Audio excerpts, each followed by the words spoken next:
Our story starts with a tale about a lone adventurer who ended up breaking all the taboos. We then see a scene of a man ferociously devouring a red minotaur, and in the next moment we notice that his arm was completely broken. However, after devouring the flesh of that minotaur, we see that his arm began to regenerate. The system then announced that the roar skill was acquired along with the battle axe skill. The man roared fiercely as a gigantic aura burst out of his body. Around him, many monsters were watching. It is then revealed in the diary of a certain noble that devouring monsters is considered a taboo in this world. For a human, eating monsters means absorbing their evil essence. The first symptom of this act is a frenzied feeling that cannot be explained with mere words, and it comes accompanied by catastrophic superhuman strength. The second symptom includes severe headaches and nausea, followed by poisoning.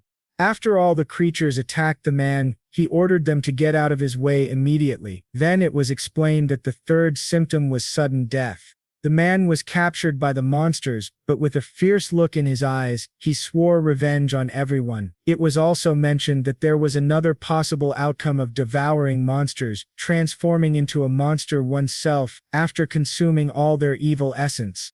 We then see the man slaughtering monsters and devouring their flesh. While doing so, he gained new abilities: analysis, echolocation, and absorption. Soon after, a giant serpent appeared before him as he was eating the head of a wolf. By devouring the wolf, he gained increased agility and the lightning cloak skill.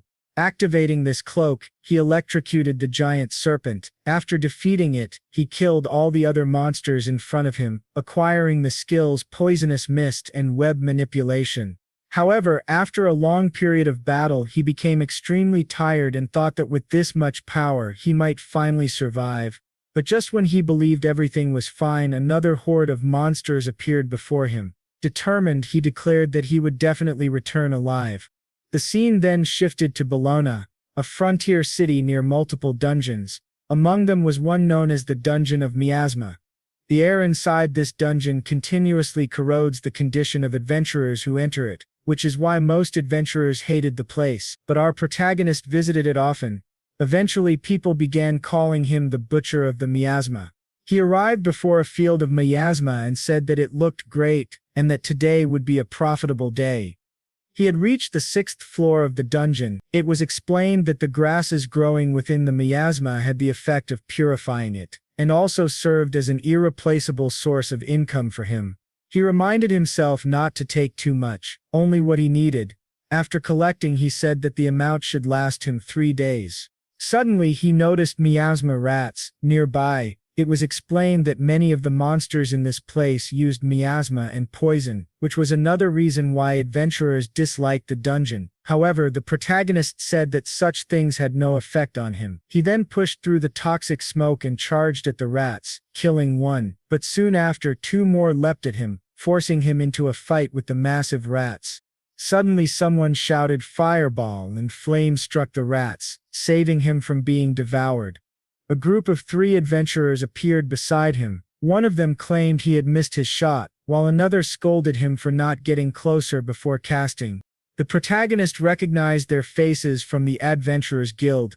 One of the young men extended his hand, asking if his name was Rode, and mentioned that Rode seemed to be in a pretty rough situation, so he decided to help.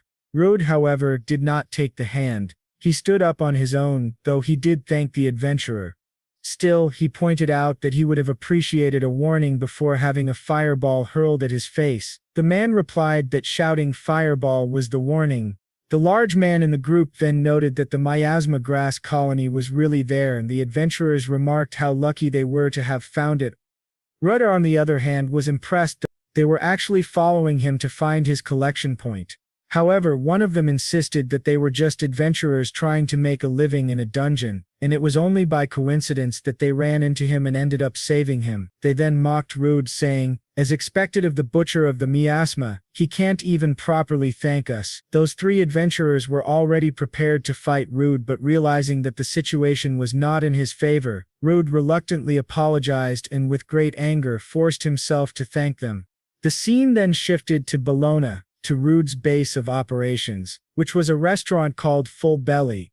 At that moment some men were harassing Rude, saying that whenever the butcher of the miasma entered the restaurant, the food would reek of a terrible stench. One of them added that they were only saying this because Rude was dumb enough not to have noticed it yet. They went on to say that adventurers are supposed to be people with the ability to defeat monsters. Someone like Rude, who only had the pathetic skill of abnormal status nullification, couldn't even be considered a real adventurer.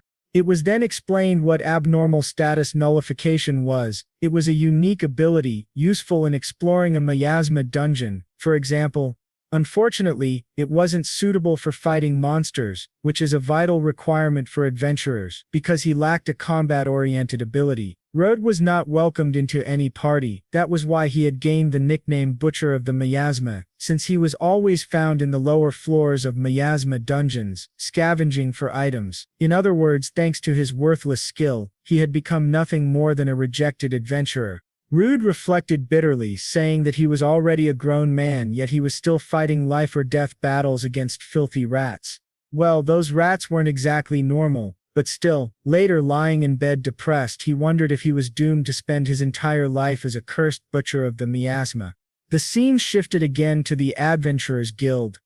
Rude thought that he needed to find another colony while he still had some money left. But then he noticed a crowd gathered and wondered what was happening, since the place was far noisier than usual that day. He approached the receptionist and asked if there were any good requests available. Recognizing him as the butcher of the miasma, she informed him that a new dungeon had just been discovered. Hearing this made Rude very excited, because new dungeons were always filled with treasures and magical items, an incredible opportunity for any adventurer.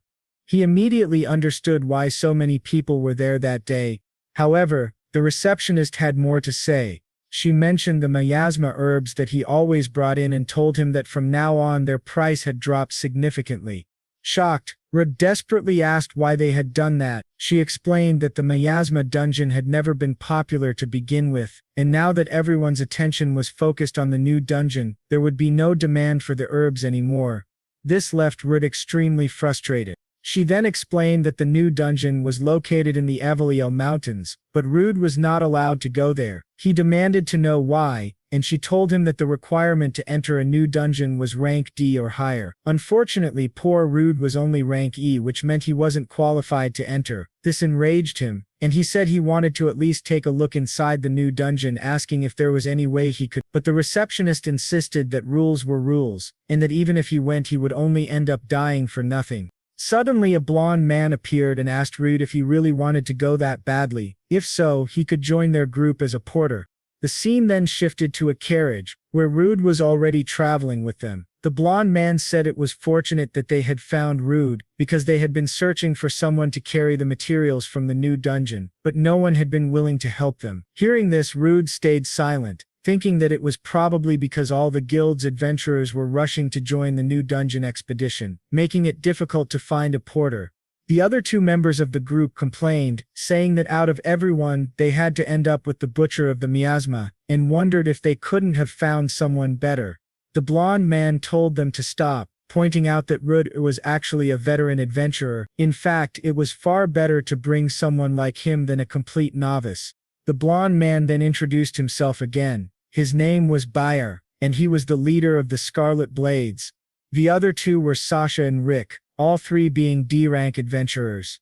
The protagonist introduced himself as Rude, an adventurer from Hankier, and said it was a pleasure to work with them. Bayer then added that before they entered the dungeon there was something he wanted to know.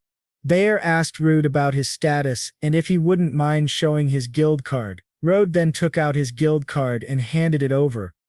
At that moment the system displayed Rude's status, showing that he was level 7 rank E, human and in normal condition. Not only that, but it also revealed all the abilities he possessed. Bayer was surprised to see that Rude could also use fire magic. Rude admitted that yes, he could, but the power was too low to be effective in battle. Still, it was useful for lighting dark places or for cooking. Bayer smiled and said that was quite handy, so they would be counting on Rude for this mission. They eventually arrived at the dungeon, and everyone was excited as they stood before the gate. The bear announced that this was the new Abelau dungeon. Sasha, thrilled, said it looked like they were the first ones to arrive. Rick was already eager, insisting that they start exploring as quickly as possible. They opened the gate, but to their surprise, the dungeon was already completely packed with people. Some were collecting miasma, others were fighting monsters, and still others were looting treasure chests. Outraged, Sasha shouted that the place was overcrowded with adventurers. Bear remarked that it seemed the first floor had already been thoroughly explored. Rick insisted they needed to push deeper since there would probably be fewer people below. Sasha agreed with him, but Rode objected, pointing out that since this dungeon had just been discovered, it would be wiser to first map the upper layer. Senton sneered, asking if Rode was seriously trying to give advice. Rick mocked him as well, saying that was exactly why Rode was still rank IA. Bayer stepped in, asking the two to stop tormenting Rude, since he hadn't meant any harm. However, Bayer admitted that he agreed with his companions, saying that if they stayed on the first floor they wouldn't get any decent results. They needed to go deeper. So the group descended to the fourth layer. Almost immediately, a wolf attacked. Rick shielded Rude and struck the wolf in the head, telling Rude to stop being afraid of such small fry. Meanwhile, Sasha electrocuted wolves with her magic, and Bayer cut them down effortlessly. Watching the scene, Rude thought to himself that they were all incredibly strong while he couldn't even move properly inside the dungeon. After some time, they managed to finish off all the wolves. Sasha remarked that, in the end, they had been right to advance further, and it was much better without other groups around. Bayer agreed, saying the monsters here weren't too strong, and they had even found some nice treasures. Rick then told Rude to collect materials from the monsters he had helped defeat. But Rude replied that he couldn't gather anything from them since their bodies were too damaged, and the magic stones were probably shattered as well. Rick mocked him, asking, "And what if they aren't? You're just too lazy, butcher of the miasma." Rude grew angry, but he had no choice, so he went to collect anyway. He stopped in front of a wolf's mangled corpse, its guts spilling out and the stench of blood filling the air. He wondered why the damn thing had to be cut up so badly. Activating his fire magic, he thought maybe it would be easier if he burned it a little. Rick noticed and asked if the old man was actually going to burn the monster, and joked if Rudd was planning to eat it. Then Rick admitted that he himself was getting hungry since they had been exploring for quite some time. He even started to think the monsters looked appetizing. Sasha scolded him, calling him disgusting and telling him to stop. She reminded him that it was taboo for adventurers to eat monsters, since consuming them meant absorbing their mana, and no one could predict what might happen to their bodies. Rick laughed it off, saying he was only joking, and that once they got back, he'd use the money they earned to eat something satisfying. But suddenly, they all felt a terrifying presence approaching. When they turned around, they saw a massive red minotaur wielding a huge axe. Rudd panicked, wondering why a rank B monster was appearing here in such a shallow layer. Sasha shouted that there was no way they could defeat it. The group trembled, uncertain of what to do. Bayer then turned to Rode and told him he would use his items, asking Rode to hand over his backpack. He also instructed Rode to pay close attention to the minotaur's movements. Rode nervously asked if Bayer actually had a plan. With a sinister smile, Bayer replied that yes, he did. Then, without warning, he slashed Rode across the back with his sword, dropping him to the ground instantly. Bayer ordered Rick to activate his skill immediately. Rick obeyed, unleashing his warrior's encouragement, a skill that caused its target to draw. Rick's skill drew the attention of all the nearby monsters. He infused that ability into his axe and threw it next to Ruda. Immediately after, Sasha activated her acceleration skill, which doubled the target's speed. Realizing everything, Rude asked if they had planned to abandon him there from the very beginning. Badir, his expression completely different from before, asked if Rude had thought there was any other reason they brought the butcher of the miasma along. The group then fled, telling Rude to buy them as much time as possible. Enraged, Rude screamed, furious at their betrayal, but he had no time to dwell on it, as the Minotaur was already about to strike him. The monster's axe slammed into the ground and Rude laughed nervously, saying he had managed to dodge the attack, but he knew this was the end of the line for him. The Minotaur rammed him with its shoulder, smashing him against a wall. Yet at that moment the wall gave way, collapsing. On the other side was a massive pit, and both Rude and the Minotaur fell together. After crashing down from such a great height, Rude slowly opened his eyes, wondering if he was still alive. He realized he had survived only because he landed on top of the Minotaur's body. Though his arm was completely broken, he muttered that he didn't have much time left. Even if no more monsters appeared, he would die of blood loss or starvation before he had any chance to recover. At that moment he felt overwhelming hunger. He said he needed to eat something, anything, as soon as possible. His gaze fell on the Minotaur's corpse and he thought its flesh looked strangely delicious. Shocked at himself, he cursed, wondering what kind of idiocy he was thinking. Eating a monster could only bring disaster. Closing his eyes, he reflected on his miserable life. But then he remembered something. As a child, someone had once told him, "No matter how hard life becomes, never give up on living." With a bloodthirsty glare, Rude sank his teeth into the Minotaur's flesh. It was explained that if a human devoid of mana ate the flesh of a mana-rich monster, the monster's particles would invade their body. This state was called monstrification, a terrible fate, worse than death by poison. That was exactly why eating monsters was a taboo among adventurers. Still, to replenish the blood he had lost and satisfy his hunger, Rude took a gamble. That gamble led to an unexpected mutation. Even his broken arm regenerated. Rude then continued walking through the dungeon, bats watching him from the darkness, but his expression had changed. It was now more monstrous than human. The bats swooped down to attack, but Rude unleashed a new skill, Roar. His thunderous cry intimidated the enemies, knocking some unconscious while the others fled, almost like the Conqueror's haki from One Piece. Another new skill then activated, Physical Reinforcement, which temporarily boosted his strength. With the axe he had picked up earlier, he slaughtered the bats and devoured their flesh. From them he gained the ability Echolocation, which allowed him to detect creatures nearby, especially in the dark. Activating it, he sensed hordes of monsters approaching. With a twisted smile he growled, "Let's see who eats who this time." Rude rampaged, cutting down monsters and devouring them. Each time he ate one, he felt immense power surge through his body. After killing and consuming countless creatures, he finally emerged from the dungeon. Throwing his axe to the ground, he shouted at the sky, declaring he had survived. The scene shifted to the Adventurers Guild, where the atmosphere was heavy with tension. A man spoke, saying that after hearing the group's report, he had gathered all the adventurers who were inside the dungeon, except Rude, who had been with them. This man was Lancers, the guild master of Bologna. Bier, pretending to be grief-stricken, said that when they encountered the Minotaur on the 4th floor, Rude had been killed before they could protect him. He added that if only they had noticed the Minotaur sooner, they might have saved him. Sasha faked tears and Rick played along with the same act. Lancers nodded, saying he understood their situation. From now on, entry into that dungeon would be forbidden. But suddenly the sad receptionist looked up in shock. To her disbelief, the one who had just walked through the door was none other than Rude himself. It was Rude himself. Everyone was shocked to see the Butcher of the Miasma alive, wondering how he had survived. At that moment, Bier rushed forward to hug Rude, exclaiming how glad he was that Rude was alive. But as he embraced him, Bier whispered in Rude's ear that if he revealed anything he would kill him.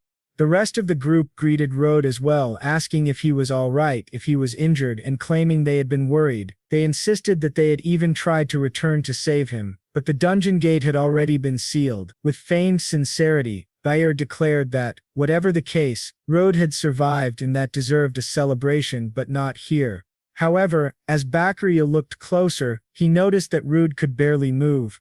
Rude then spoke up, telling everyone present that they had used him as bait. The crowd grew uneasy at the accusation. Shocked, Baccaria asked what he was talking about. Lancers, the guildmaster, asked Rude to explain what he meant. Rude then revealed that Baccaria had stolen his supplies and attacked him from behind, that Rick had used his skill to redirect the Minotaur toward him, and that Sasha had accelerated the group so they could escape. Desperate, Barra denied everything, claiming none of that had happened. But Lancers calmly replied that they could clarify the truth with her.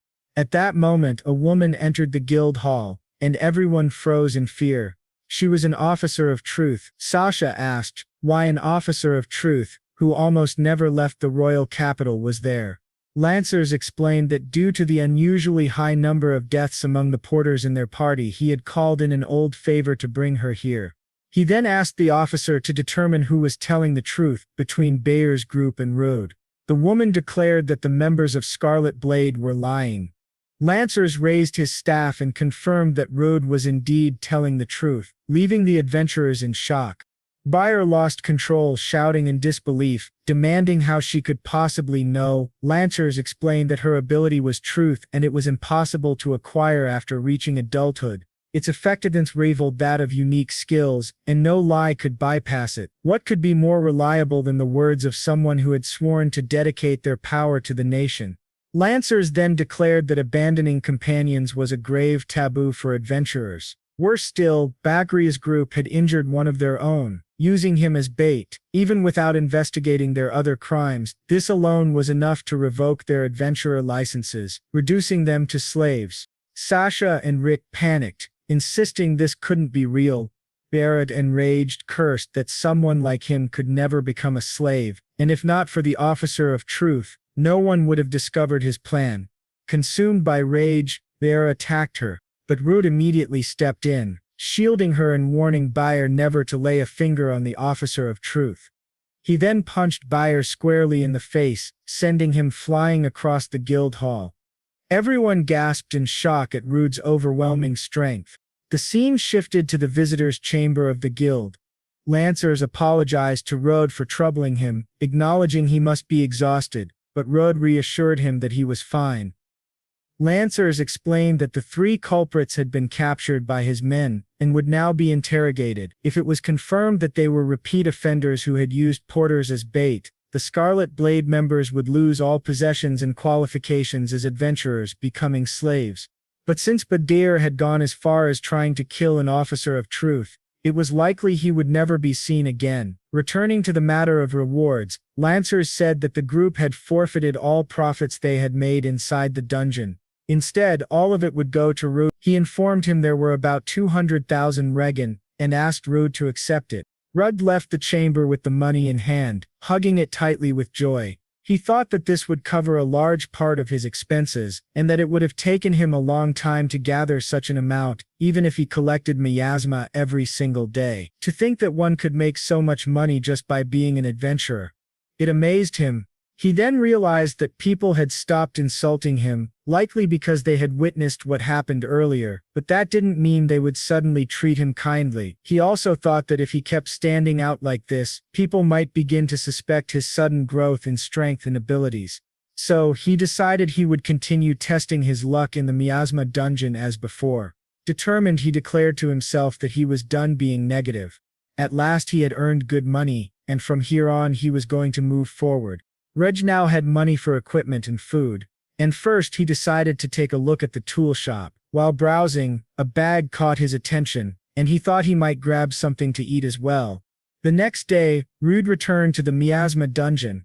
This time he was able to kill the rats with ease. He thought to himself that yesterday he would have been running away from just 5 of them, but now he could defeat them so effortlessly. Rudd activated his analyze ability and checked the miasma rat's status. He realized this was the ability he had gained from eating that strange monster, and it could even be used on corpses. The rats were level 9, which made him wonder how much his own status had increased. Since defeating them was so easy, he estimated he might be around level 20. When he opened his status, however, Rude was shocked. His level had jumped to 42 and all of his stats had risen dramatically. Just yesterday he had only been level 7. This kind of growth was extremely rare. He needed to check the new abilities he had acquired. When he opened his inventory, an overwhelming arsenal of skills appeared before him. There were so many that he couldn't even count them all.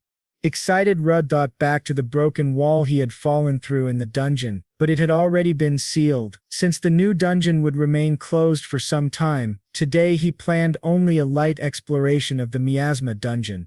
Still, seeing so many new abilities made him eager to test them. He wanted to know just how effective they were in the deeper floors, plus he was curious to try the new bag he had bought. He decided he would carefully choose the right monster for his first test. The scene shifted to Rude on the 6th floor, slaughtering monsters as he advanced. Soon he passed the 9th floor, then the 13th, but none of the monsters there were enough for him. He needed to go deeper to find a worthy prey. Eventually, Rude reached the 24th floor where he encountered a creature wielding a massive blade. Using Analyze, he discovered it was a lizardman soldier at level 25, with abilities in one-handed swordsmanship, shield techniques, and miasma resistance. Rude noted that lizardmen usually fought in groups, but this one was alone. If it was just a single soldier, perhaps he could take it on. Drawing his sword, Rude charged forward. The lizardman detected him instantly, and blocked with its arm. "Not bad," Reed muttered, "but I won't miss the next strike." However, before he could continue, the lizardman suddenly turned and fled. Confused, Rude chased after it, wondering why it was running. The chase ended in a dead-end corridor. Rude drew his sword again, declaring that it had no way to escape now. But then, the lizardman's eyes changed. Rude realized too late, it wasn't the prey. At that moment, 2 more lizardman soldiers appeared behind him. Surrounded, Rude acknowledged the danger. Even with his current advantage in levels, this was a bad situation. The soldiers attacked in formation, forcing Rude to focus on taking down at least one. He struck at one soldier, but it blocked his sword. Gritting his teeth, Rude pressed on. Just as he was about to finish one off, another intercepted with a shield, while a third attacked him from behind. Narrowly dodging, Rude chuckled nervously. That was close. But how many more of you are there? He realized their coordination was too precise, their ambush far too advanced. Suddenly a sharp sound pierced the air. Looking up, Rude saw a different lizardman commanding from the rear. Using Analyze, Rude identified it as a lizardman general level 32 with one-handed swordsmanship, shield techniques, miasma resistance, and command. Rude grinned. Finally, the leader shows himself. The general roared, and all the soldiers charged at Rude, activating physical reinforcement. Rude struck several at once, using one's head as a foothold to leap toward the general. He slashed down with full force, but the attack had no effect. The general countered immediately, swinging at Rude from close range. With no time to dodge, Rude activated Iron Body, muttering, "I'm not the only one with tricks up my sleeve." Still confused, he reactivated Analyze. He was sure his attack had landed, but it had done no damage. Strange, it doesn't have any reinforcement or resistance skills, so why didn't my strike work? It was probably another lizard's ability. Rude started analyzing all the other lizards, but none of them had any suspicious abilities. He said he couldn't see any special skill among them. However, he eventually found a lizard with a huge cut across its chest. One of that lizard's abilities was substitution. Rude then realized that this was the lizard taking all the damage. He immediately rushed at it, killed it on the spot, and said, "It must be tough being a subordinate who only exists to be substituted. Don't take it personally." The general then began shouting, and all the lizards charged at Rude. He activated his web manipulation, remarking that their decision to group together actually made things much easier for him. He cast his webs, trapping them all at once. Rude then approached the general and said that this time it was his victory, before finally cutting off the lizard general's head. After defeating them, Rude said it was time to eat. He had bought a magical bag with the money he earned from the guild, and now it was finally time to use it. The space inside the bag was magically expanded, and its weight completely vanished when closed. Inside he had placed some cooking utensils and seasonings. He explained that when he first fell into that hidden floor, he was desperate to survive, but he had always wanted to try such things. He began cutting up the lizard meat, frying it in a pan, and wondered how monster meat would taste once cooked and seasoned. With his mouth watering, he took a bite and exclaimed that it was far more delicious than he had expected. Who would have thought monster meat could be this good? He even worried he might get addicted to it. After eating, he gained new skills: one-handed swordsmanship, shield techniques, miasma resistance, and command. Still, he wondered why the meat tasted so good. Could it be because of the magical particles inside monsters? He reflected on how useful the Minotaur's skills, the spider's armor, and the evil eye had been to him. Yet he still had abilities from other monsters he hadn't tested, such as the lightning wolf and the black serpent. On his way to the 21st floor, he encountered some bees and frogs. Using his lightning cloak, he electrocuted them all. Afterward, he commented that the skill was very useful while the monsters themselves specialized in inflicting abnormal statuses, but they had run into the wrong opponent. Now it was time to eat frog and insect meat. He breaded and fried everything, saying the poisonous frogs were so tender that their taste reminded him of mushrooms. It made him crave a beer to go with the meal, though sadly he didn't have one. From this meal he gained new skills: poison, temperature variation, powder scales, paralyzing powder scales, and aerial slash. Suddenly he heard a noise coming from deep within the dungeon. It sounded like a collision, and human voices. Shocked that adventurers had reached this far, he quickly stored his food in the bag and remarked that it was rare to encounter another party in battle. He thought this might be his lucky chance to gather some information. The scene then showed a group fighting against a hooded figure.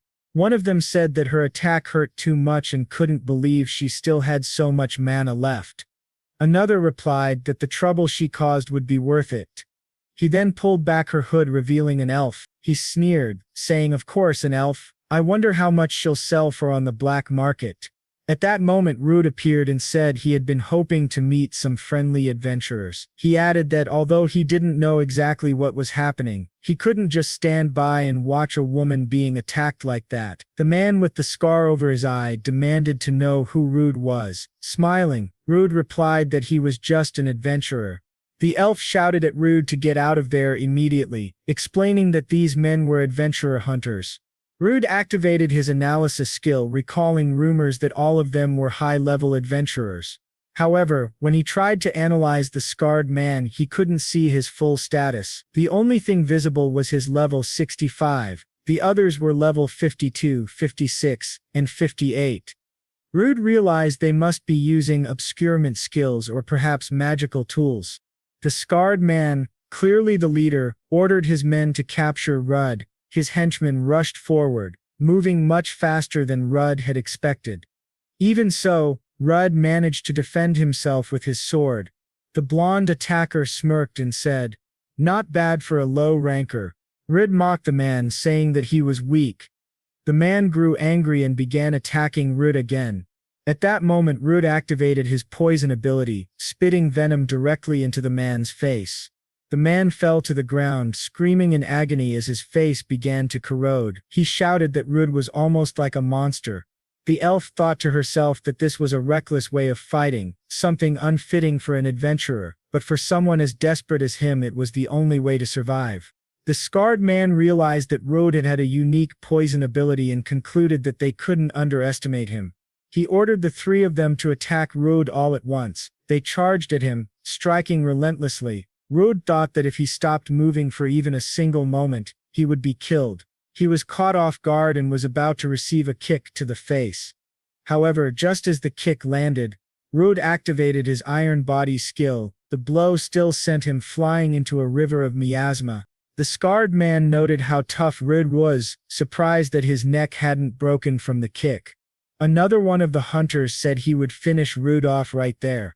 But suddenly Rudd dove deeper into the poisonous swamp. When one of the men tried to follow, the scarred leader stopped him immediately, warning that it was a poisonous swamp and there was no guarantee he'd come back alive. He was certain Rudd wouldn't be able to withstand the swamp's poison either, so he assumed he would resurface soon.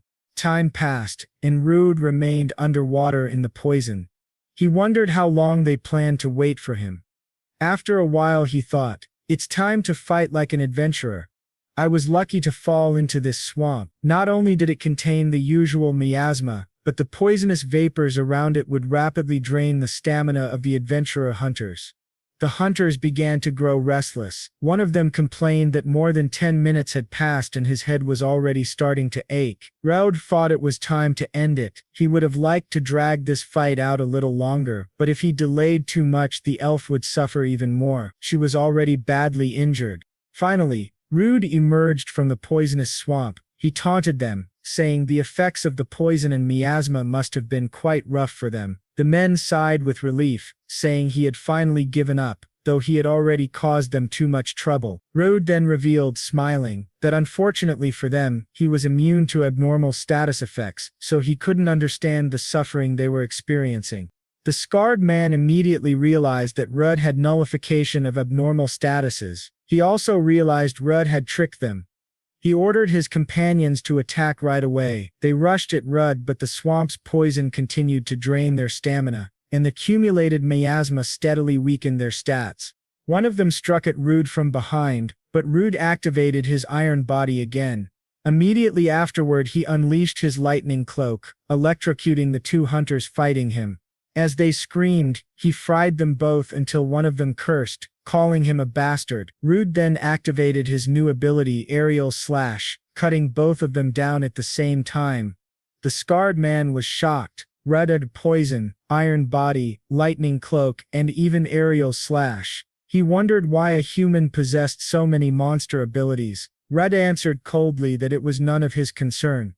The scarred man thought that under normal circumstances, he was far superior to humans in physical combat, but in this miasma-filled swamp he was steadily losing ground. He then activated his agility boost and lunged at Rude, but Rude countered by activating his physical reinforcement, shattering the man's sword with a single strike and cleaving him in half as though it were nothing. Rudd remarked that if not for the abnormal status effects, the scarred man would have been much stronger than him. The scene then shifted to the elf. She thanked Rudd for saving her life, saying she couldn't imagine what would have happened to her without him. Rudd replied that he couldn't just leave her in such a pitiful situation. He noticed that despite her efforts to remain composed, her body was still heavily affected by the miasma. He told her he had done what he could to give her first aid, but setting that aside, he thought it was rare to see an elf in such a remote area. He wondered what circumstances had led her to be hunted by adventurer hunters. Suddenly they heard a loud noise. A massive monster appeared before them. Rudd realized it must be the leader of the moths. Its level was 37, and it possessed many poison-related abilities. He thought to himself that after everything he had faced, this moth wouldn't be able to defeat him or intimidate him just because of its size. The moth then used its wind slash ability, and the attack almost struck the elf. Rudd asked if she was all right, and she replied that she was. Rudd said that she had given him quite a scare, so he thought it was only fair to return the favor. He turned to the giant moth and declared that flying away wouldn't help it escape his reach. He activated his aerial slash and launched it toward the moth, cutting into it multiple times. In response, the moth released its paralyzing scales. Rudd simply smiled, knowing paralysis wouldn't work on him, but then he remembered the elf was still there. Before he could react, she raised her staff and cast a powerful wind spell. Rudd was surprised by the strength of her magic, but he thought to himself, as expected of an elf. After her spell, Rudd finished the moth off with a decisive strike to its head. The elf, catching her breath, asked him if he was immune to poison and paralysis, and also why his abilities seemed to resemble those of monsters. Rudd hesitated, wondering how he could possibly explain it to her, but before she could press him further, her body weakened and she collapsed to her knees. Concerned, Rudd asked if she had been struck by the paralyzing scales, but she shook her head. "No, it's something else," she said weakly. She promised to explain everything once they escaped from the dungeon. The scene shifted. They finally emerged from the dungeon and sat down beneath a tree. The elf sighed with relief, saying she felt much better now that she was outside the labyrinth. Before explaining what had happened to her, she introduced herself. Her name was Alicia and she was a former adventurer. Rudd, shocked, asked if she was the very same Alicia of the Emerald Storms. Laughing softly, she admitted that he already knew her. Rudd exclaimed that of course he did. She had been a member of the most renowned S-rank party in the Kingdom of Ludius, the Azure Trials. Everyone knew that party's name, but as far as he remembered, the Azure Trials had been annihilated. Alicia nodded. "Yes, it's been 5 years. We were defeated by monsters. That day we challenged a creature waiting for us in the depths of an S-rank dungeon, the Abyss Dungeon. In that battle we lost our leader. Another member was forced to retire due to severe injuries, and one was completely devoured by the labyrinth itself. As for me," she trailed off, showing the scar in the center of her chest. Embarrassed, Rudd asked what that was.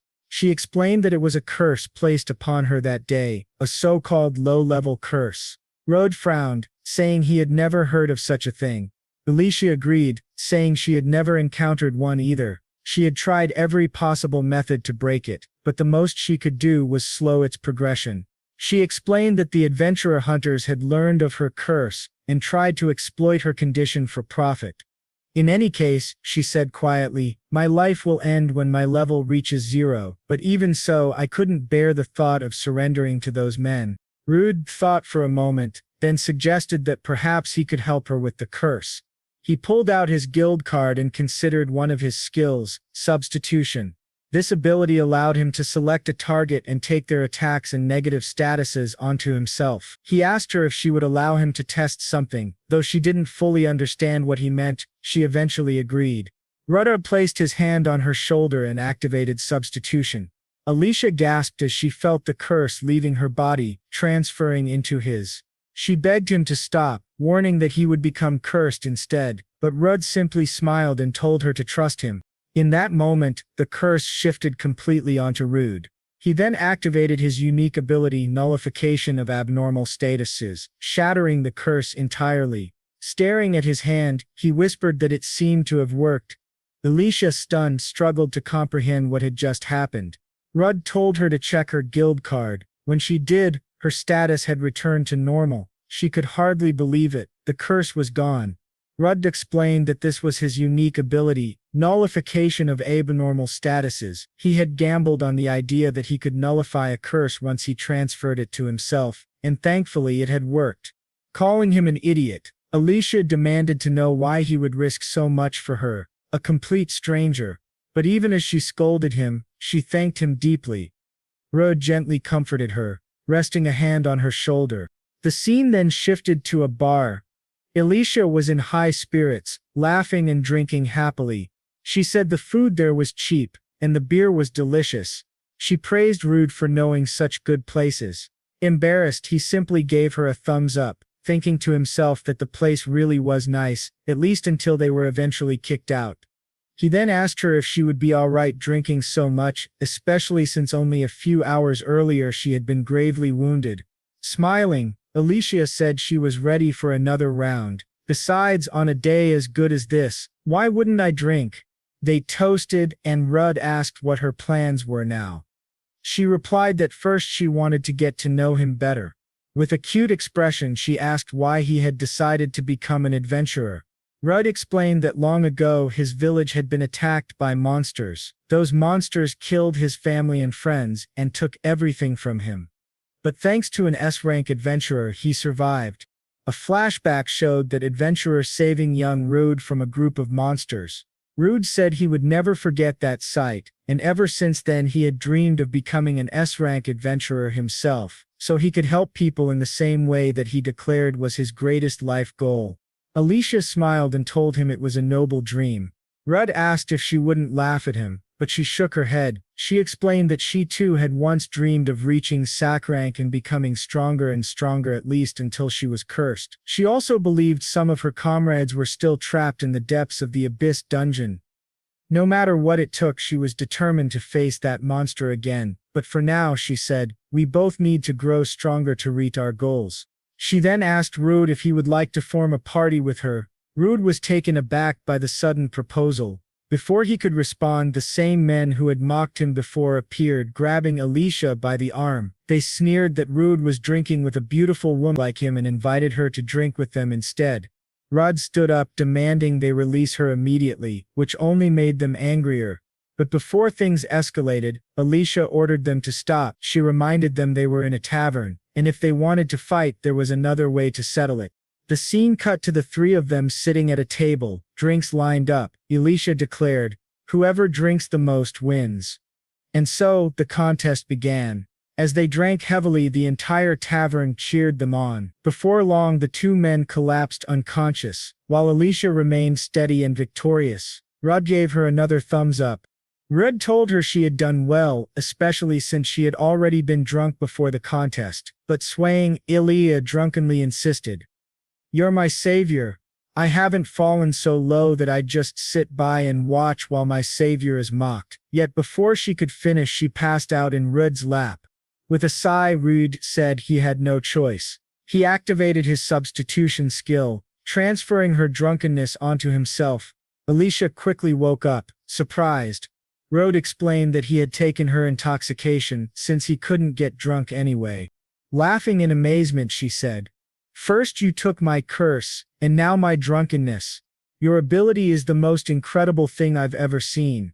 More than ever, I want to form a party with you." Of course, she didn't stop drinking. In fact, the first thing she did after waking up was order another round. She soon walked up to a sign advertising the tavern's special dish and said it was a shame she couldn't try it. The tavern owner explained that the fishing grounds of Barnabas had been overrun by monsters. He had already sent requests to the guild, but all the high-level adventurers were currently away. He asked Rud and Alicia if they would accept the request instead. The scene shifted to Barnabas's fishing grounds. Rud and Alicia were on a boat. She pointed out that this was the Barnabas's fishing field, and declared that they would defeat the monsters quickly so they could enjoy the tavern's special dish. But suddenly, one of the monsters attacked from beneath the water. Rud smiled, saying, "Finally, they've shown up. This must be the monster the owner mentioned." Alicia, however, urged him to look more carefully. From a bird's eye view, they saw dozens of monsters surrounding their boat. Rud activated his analysis ability and identified them as level 23 creatures. Their skills included high-speed swimming, water bullets, and sniping. The monsters began firing water bullets at Rud. He realized he couldn't dodge such attacks in the limited space of the boat. So, Rud jumped into the water, immediately drawing the attention of all the fish-like monsters, which rushed at him. Smiling, he activated his lightning cloak, electrocuting them all in an instant. Alicia was astonished at how quickly he had dealt with them, but Rud, still wary, said there was more to come. Then he began to wonder why weren't the remaining monsters attacking him. Rud wondered if the monsters were being cautious, or perhaps trying to protect something. He told Alicia that he would dive to the bottom to investigate and asked her for a favor. Tying a rope around his waist, Rud descended into the depths of the sea. Once underwater, he quickly realized the truth. The monsters weren't attacking him, but neither were they fleeing. That could only mean they were protecting something.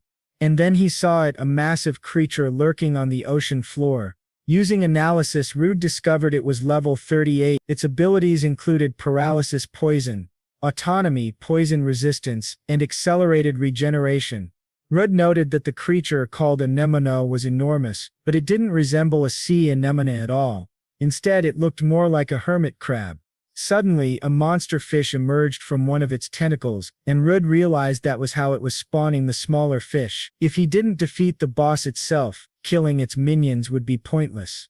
Since the anemone wasn't attacking yet, Rud decided to prepare himself first, but at that moment the fish swarmed his legs and began dragging him down. He realized the reason they hadn't attacked before was to distract him from the tentacles. Activating his lightning cloak, Rud electrocuted all the monsters around him. "Now then," Rud thought aloud, "how about you, big guy?" As long as he maintained contact, even such a massive body should be electrocuted. But then he noticed something strange. The tentacles were no longer attached to the crab. That's when he remembered the anemone had the autonomy skill. It had severed its own limbs the moment the lightning struck. The giant crab lunged at Rud. By now he had been underwater for too long and was running out of breath. He tugged on the rope, trusting Alicia to pull him back. With her wind magic, she hauled him to the surface. Alicia asked if he was all right, and Rud thanked her for saving his life. He explained that a boss was down there continuously producing the fish. It also possessed accelerated regeneration, so he needed to defeat it quickly. Alicia warned that monsters had a huge advantage underwater, and her magic couldn't reach them effectively. She asked if Rud had a plan. "There's only one way," he said. He thought back to how she had revealed her curse and her desire to form a party with him. For that reason, before she could decide, he felt he needed to reveal his own secret. Picking up one of the dead fish, he told her not to tell anyone what she was about to see. The scene shifted. Rud was back underwater. This time, he had a new ability, high-speed swimming. Cutting through the water with incredible speed, he slaughtered the monster fish in his path. The boss sent its tentacles after him again, but this time Rude easily dodged and closed the distance. With a powerful strike of his blade, he pierced the hermit crab, activating his lightning cloak once more. The electricity surged through the beast, finishing it for good. Ruds thought to himself that now the fishing grounds should return to peace, but then his mind turned to Alicia. What was she thinking after seeing him devour monsters? What would she say when he returned? When Rude surfaced, Alicia was gone. He smiled bitterly, wondering why he had expected her to wait for him. I guess I was too hopeful this time, he thought. But then suddenly a voice called out, "You took too long." Turning, he saw Alicia holding some sticks. She said she was glad to see he wasn't hurt, and asked if he had defeated the boss. Rude nodded, and she thanked God. She explained that she couldn't just sit and do nothing while he was fighting, so she had gathered wood to make a fire. It would help dry his clothes. Surprised, Reed asked if she was really all right after seeing what he had done. She admitted that at first she had been shocked, but the fact that he had trusted her enough to reveal his secret made her happier than anything else. Grateful, Rudy thanked her for staying. He confessed he had wanted to obtain the boss's abilities as well, so he had cut off a piece of it and brought it back, but eating it in front of her felt awkward. Instead, he had also caught some normal fish for her. He told her he had even grabbed one of the Barnama's fish for her, though it might feel strange to eat next to a monster corpse. Alicia didn't care in the slightest. Excited, she said she would absolutely eat it. As the sun set, Rode smiled and told her that while they ate, he would share the story of the very first time he had eaten a monster.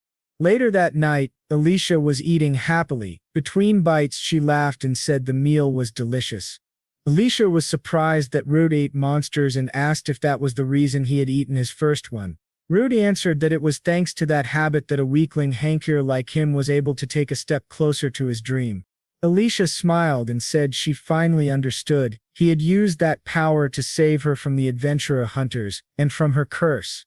And when cooked like this, even monsters looked rather delicious.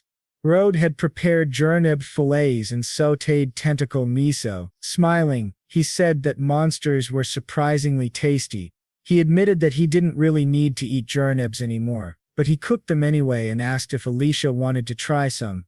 She refused, saying she couldn't be sure she would survive the side effects, so she would pass this time.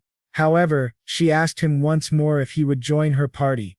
Red grew serious, asking if she didn't have more powerful acquaintances she could count on. She explained that it had already been 5 years since she was cursed. Even if she hadn't died in that labyrinth, considering the lifespan of humans, many of her former comrades had likely already retired. And besides, most frontline adventurers were a little unhinged. No matter how powerful they were, she couldn't trust her back to them. What she wanted was someone she could adventure with, someone she could entrust her back to without hesitation. And if it was Rudd, she believed she could do that. Rudd smiled and agreed to form a party with her. The scene then shifted to the Adventurers Guild in the Bologna division.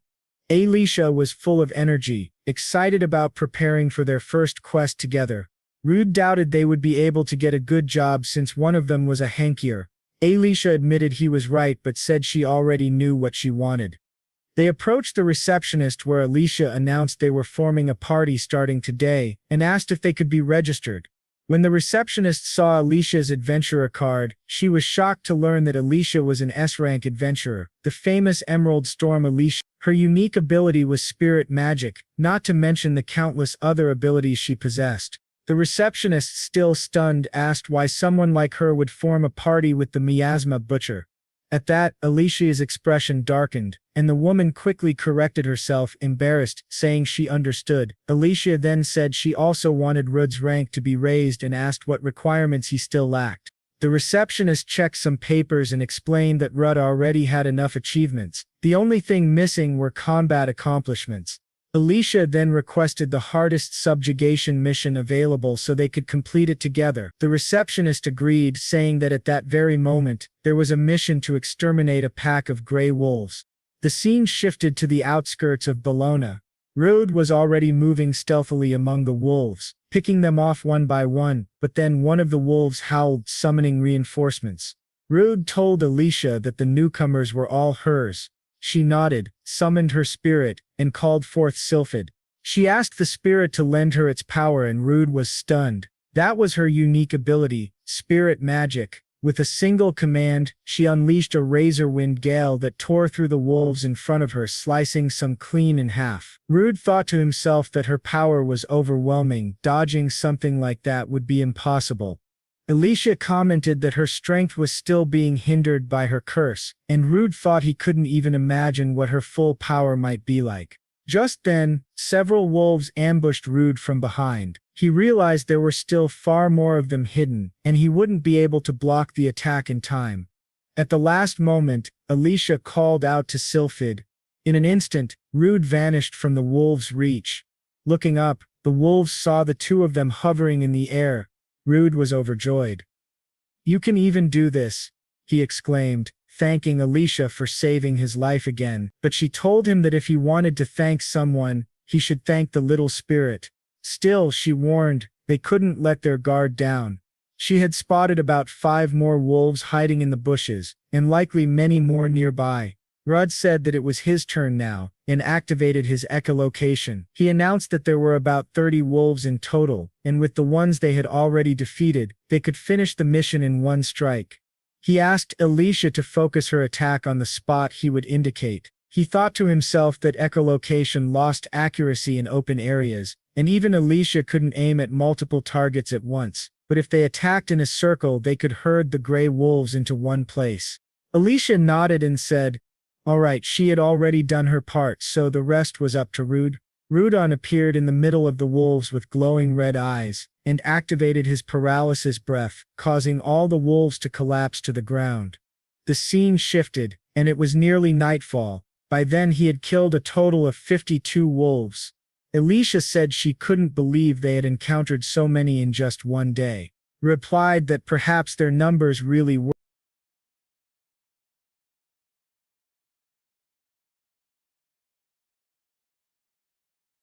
"By the way, what was that spirit magic you used earlier?" Alicia explained that she could use spirit magic from the spirits that exist in nature, and she introduced Sylphid to Rudd. She said that spirits are normally everywhere, even if they aren't visible, but to use their magic one must first use their own magic as compensation. Even so, it's possible to cast powerful magic while using very little MP. As he saw earlier, she can create that floating phenomenon.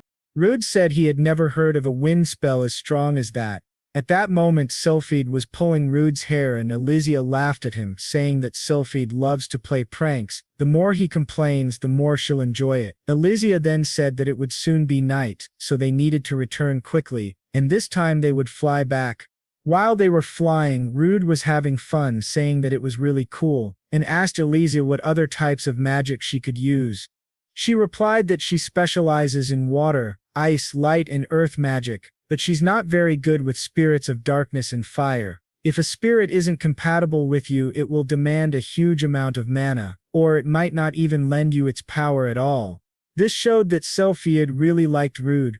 Rude then asked if Sylphid really liked him, since she was pulling his ear, and Alicia laughed, saying of course she does. Suddenly Rudd saw a village on fire and called for Alicia. When the flames of the village came into view, they saw a monster among them, with people running away in panic. 2 adventurers nearby, terrified, wondered if gray wolves weren't supposed to be the only monsters in that area, and what the hell that thing was doing there, since it was a Baphomet. The Baphomet then raised its hand, summoned a summoning symbol, and launched a flaming spear toward the adventurers. However, just before it hit them, Rudd protected them using his water bullet skill.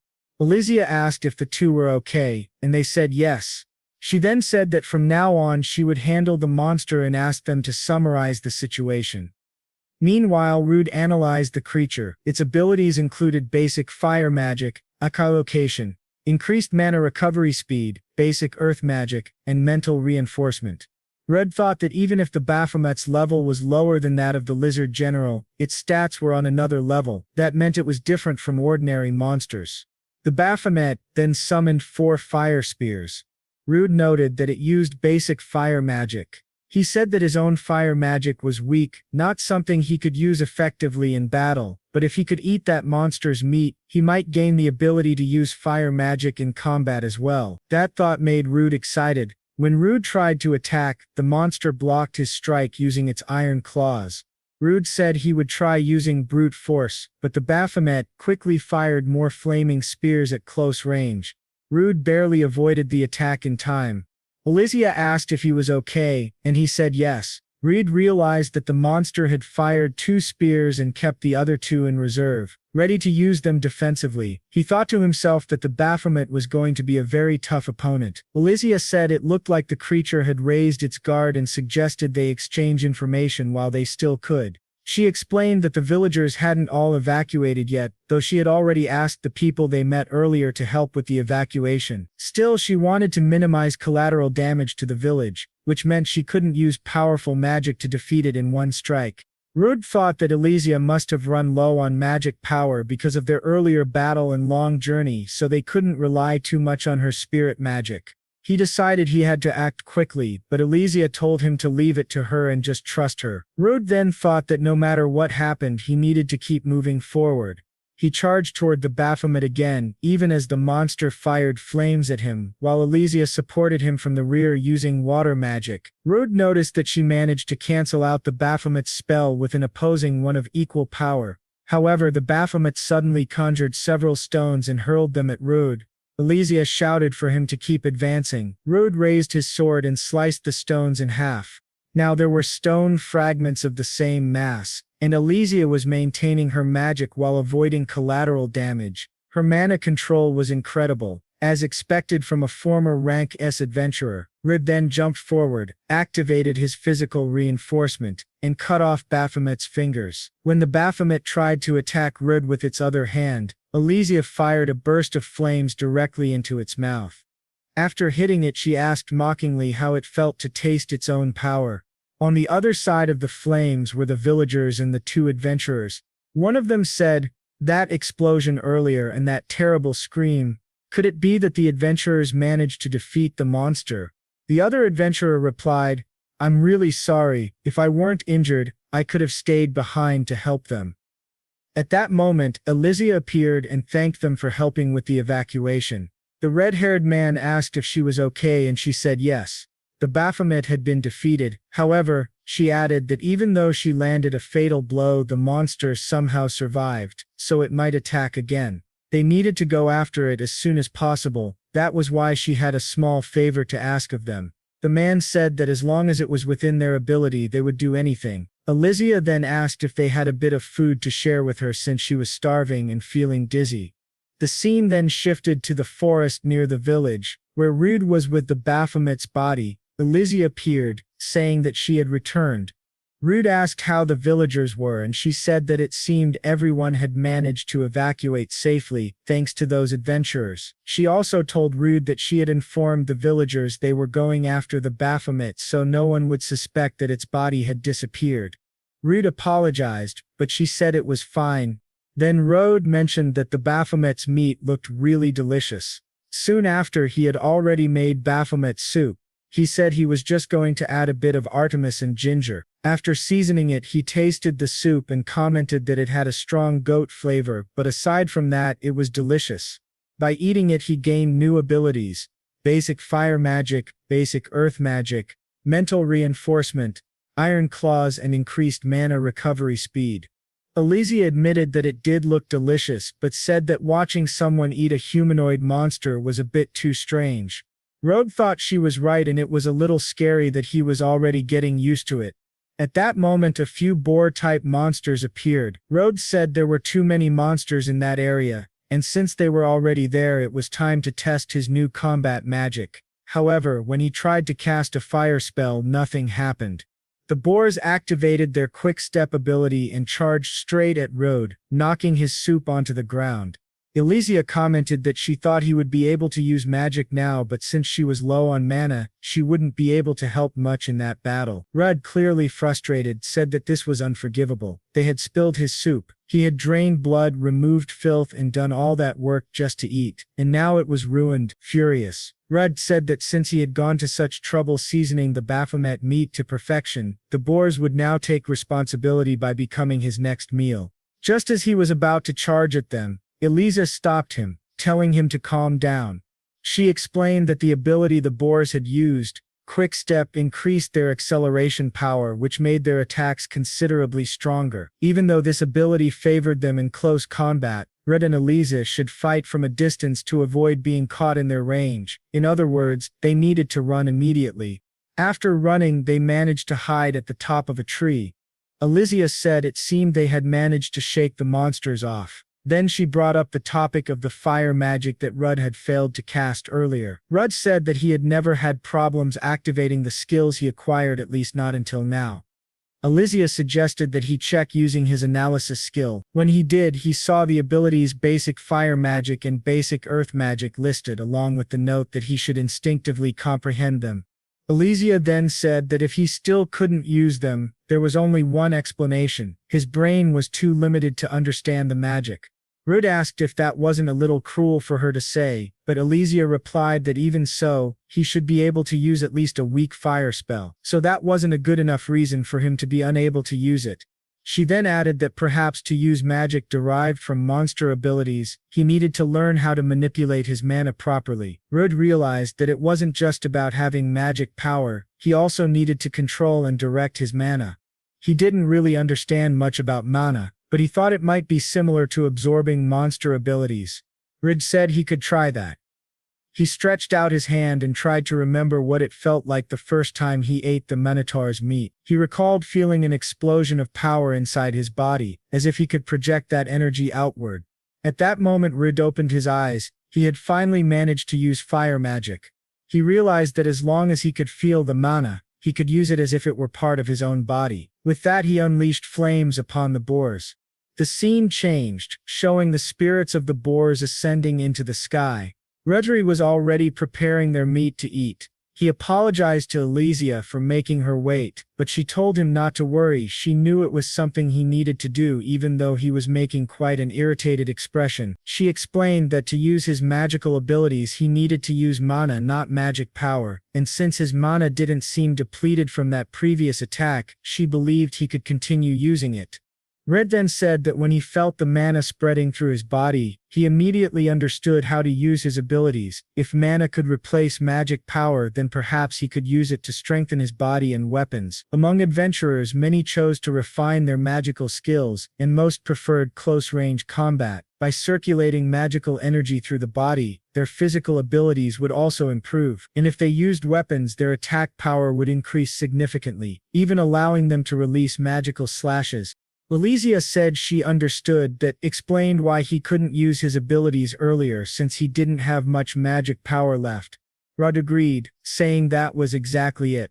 But now, it seemed he had much more mana than magic power. More importantly, he realized he could replenish his mana by eating monsters, and that was how he gained the quick-step ability.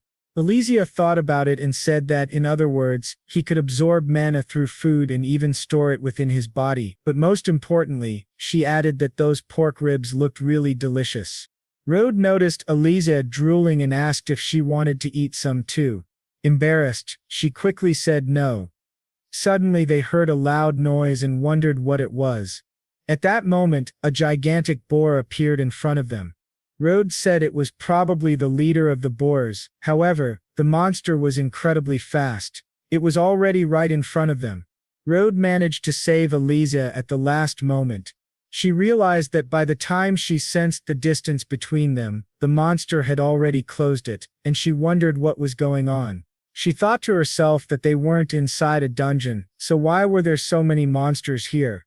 Rudd then noticed that his food had been knocked over again, which made him furious. He shouted at the monsters to stop interrupting him, then muttered that, on the bright side, the boar would make a good roast. However, he observed that the creature had fire resistance, which meant they couldn't roast it even by pouring oil over it.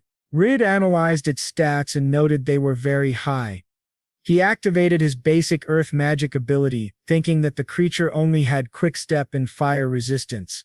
He then shouted at the monster to prepare itself to face the wrath of a glutton and summoned a giant stone hand toward it. However, the stone hand shattered easily, and Rude couldn't understand why the monster's body seemed as hard as iron. The boar then rammed Rude with its head, sending him flying. Immediately after, it charged at Elysia, who summoned Sylphid and unleashed her wind magic. She thought she had hit it somehow, but it wasn't enough. She wasn't using any special ability, and the creature's muscles and fur were far too thick and tough. Neither wind nor earth magic seemed powerful enough to stop it. The monster charged again, but then suddenly stopped. Rudd had activated his roar ability. He shouted for it not to dare ignore him since their battle wasn't over yet.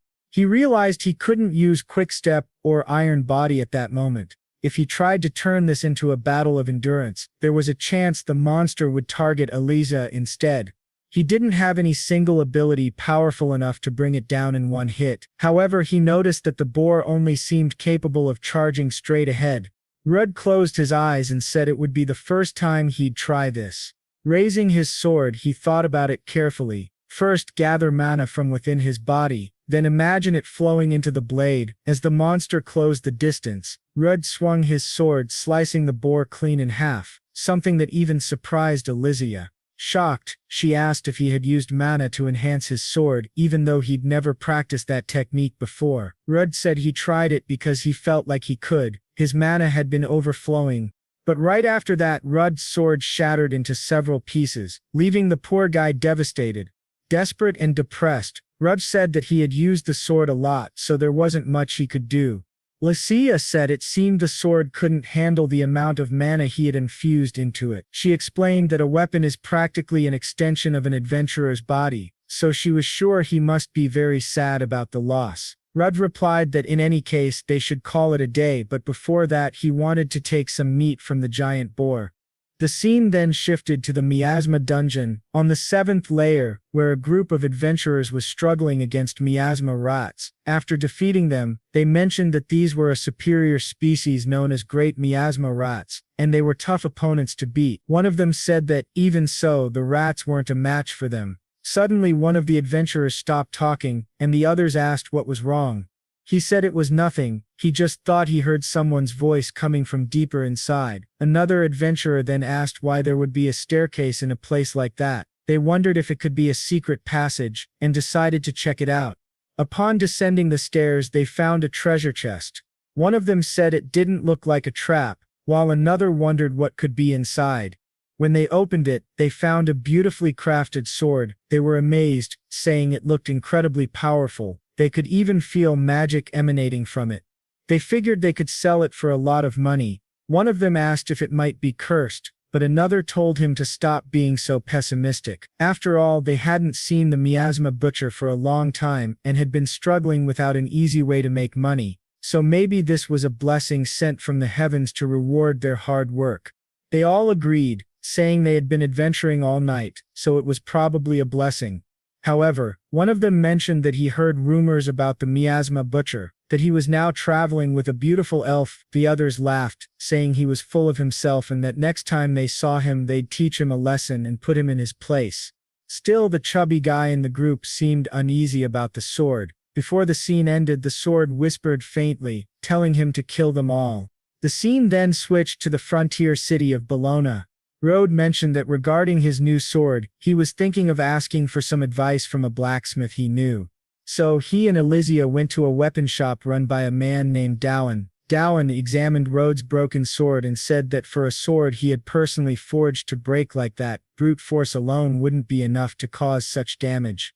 He then asked Rode what he had imbued into the blade. Elysia whispered to Rode, asking if he was really going to tell him. Rode replied that he would explain everything. After all, he'd known the old man Dowan for a long time, and he wasn't the type to go around spreading other people's secrets. After some time, Red had explained everything, and Dowan said, "So eating monsters gives you abilities, huh? That explains why your power has skyrocketed." He didn't seem surprised at all by the information. Dowan said that as long as Red had good taste, he didn't care what he ate. What mattered now was that Red needed a sword capable of withstanding mana-infused strikes. Taking the research time into account, it would take a while before he could forge a new one. Rude asked if there was anything he could do to help. Dowan said high-quality magic stones would be useful. Rude replied that he had a few materials with him and placed them on the table. Dowan was shocked when he saw them. They included stones from a lizard general, Baphomet, and even a minotaur. Dowan said that Rude's abilities had clearly improved a lot. Rude replied that it felt nice to be praised by the old man. Dowan told him that if he needed anything else he'd call Rude, and in the meantime Rude could use the spare sword he had. However, Dowan warned him not to imbue mana into that sword under any circumstances. If he broke this one too, he would charge him an absurd compensation fee. The scene then shifted to a bar where Elysia was already drinking again. She said that from now on they should try focusing on magical attacks. Rode said that old man Dowan got really scary when it came to his swords. Elysia laughed, saying that even though he was a bit intense, she was glad to have met Rode's first friend. Rode apologized for being such a loner. At that moment, the adventurers who had found the cursed sword approached them, saying it looked like they were having fun, and asked if they could join them, once again calling Rude the miasma butcher. Elysia immediately stood up and asked if they had a problem with them. If they did, she said, they should settle it like proper adventurers with a drinking contest. But suddenly one of the men began trembling. Out of nowhere, the man suddenly collapsed onto the table, leaving his friends shocked and asking what was happening to him. They soon realized that the one who had fainted was named Rondo. One of his friends asked if he had been drinking too much or something, but then noticed that Rondo was still tightly gripping the sword, the one surrounded by a red aura. He questioned why Rondo hadn't sold that sword yet. The sword, however, continued whispering to him, urging him to kill. Suddenly Rondo snapped.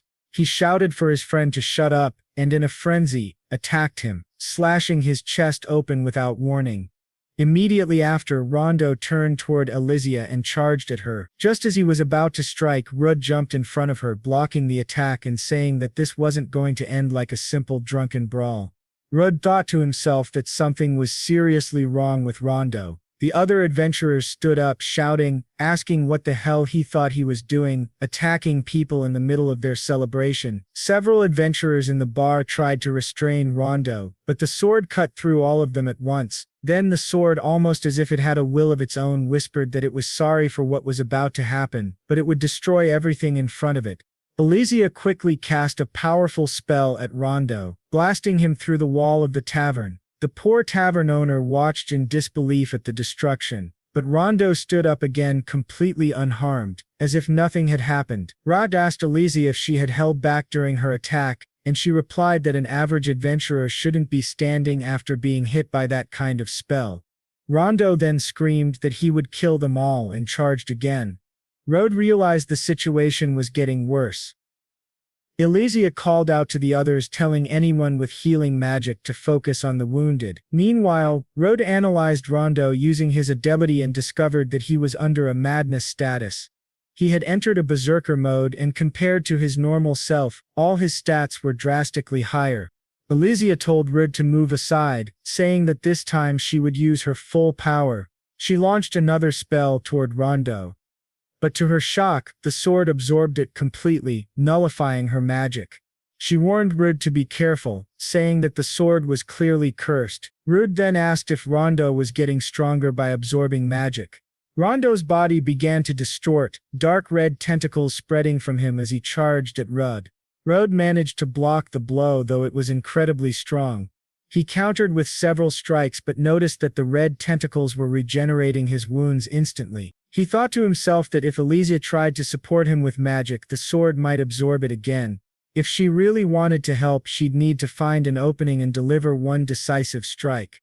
At that moment, the chubby adventurer, Rondo's friend, begged them not to kill him. He tearfully said that even though they had done terrible things to Rude in the past, for someone like Rondo, who had always been treated like a failure and despised by everyone, Magnus and Rondo's group had become his only place of belonging. The boy broke down crying, pleading for Rude not to kill his friend. Rude smiled and said he would do his best. He decided to try using his substitution skill and told Elysia to leave Rondo to him for now. She nodded in agreement. Rude remembered that when he used substitution on Elysia before, it took about 10 seconds. The problem was, how was he supposed to restrain Rondo for that long? Rondo struck again, and Rude barely managed to block in time. He noted that Rondo's attacks were incredibly heavy, but if he could just immobilize the sword somehow it would help a lot. Rude then activated his basic earth magic ability, saying that this time the sword wouldn't be able to absorb it. He successfully immobilized Rondo and thought that if Rondo's madness was caused by a curse, he could try freeing him the same way he had restored Elysia's consciousness before. Rude activated substitution and touched Rondo. Rondo screamed in agony, and for a moment it seemed like Rude's ability was working. Rondo began crying, begging Rude to save him. But the curse was far stronger than Rude expected. He was soon overwhelmed and thrown back violently by the curse's backlash. Catching his breath, Rude said he was fine, but his substitution had failed. It wasn't Rondo who had rejected the ability, it was as if the sword itself had a will of its own. Rude realized he might need to weaken the curse further. He then activated his basic fire magic and launched flames at Rondo. The flames hit, and Rude managed to remove the curse from Rondo's left arm. However, he noticed that Rondo's movements had changed, and more importantly, the sword had absorbed his magic once again. Watching closely, Elysia murmured that what they were seeing might be an incarnation, meaning that Rondo's body no longer belonged to him. According to the system, his name had changed to Two-Headed Curse.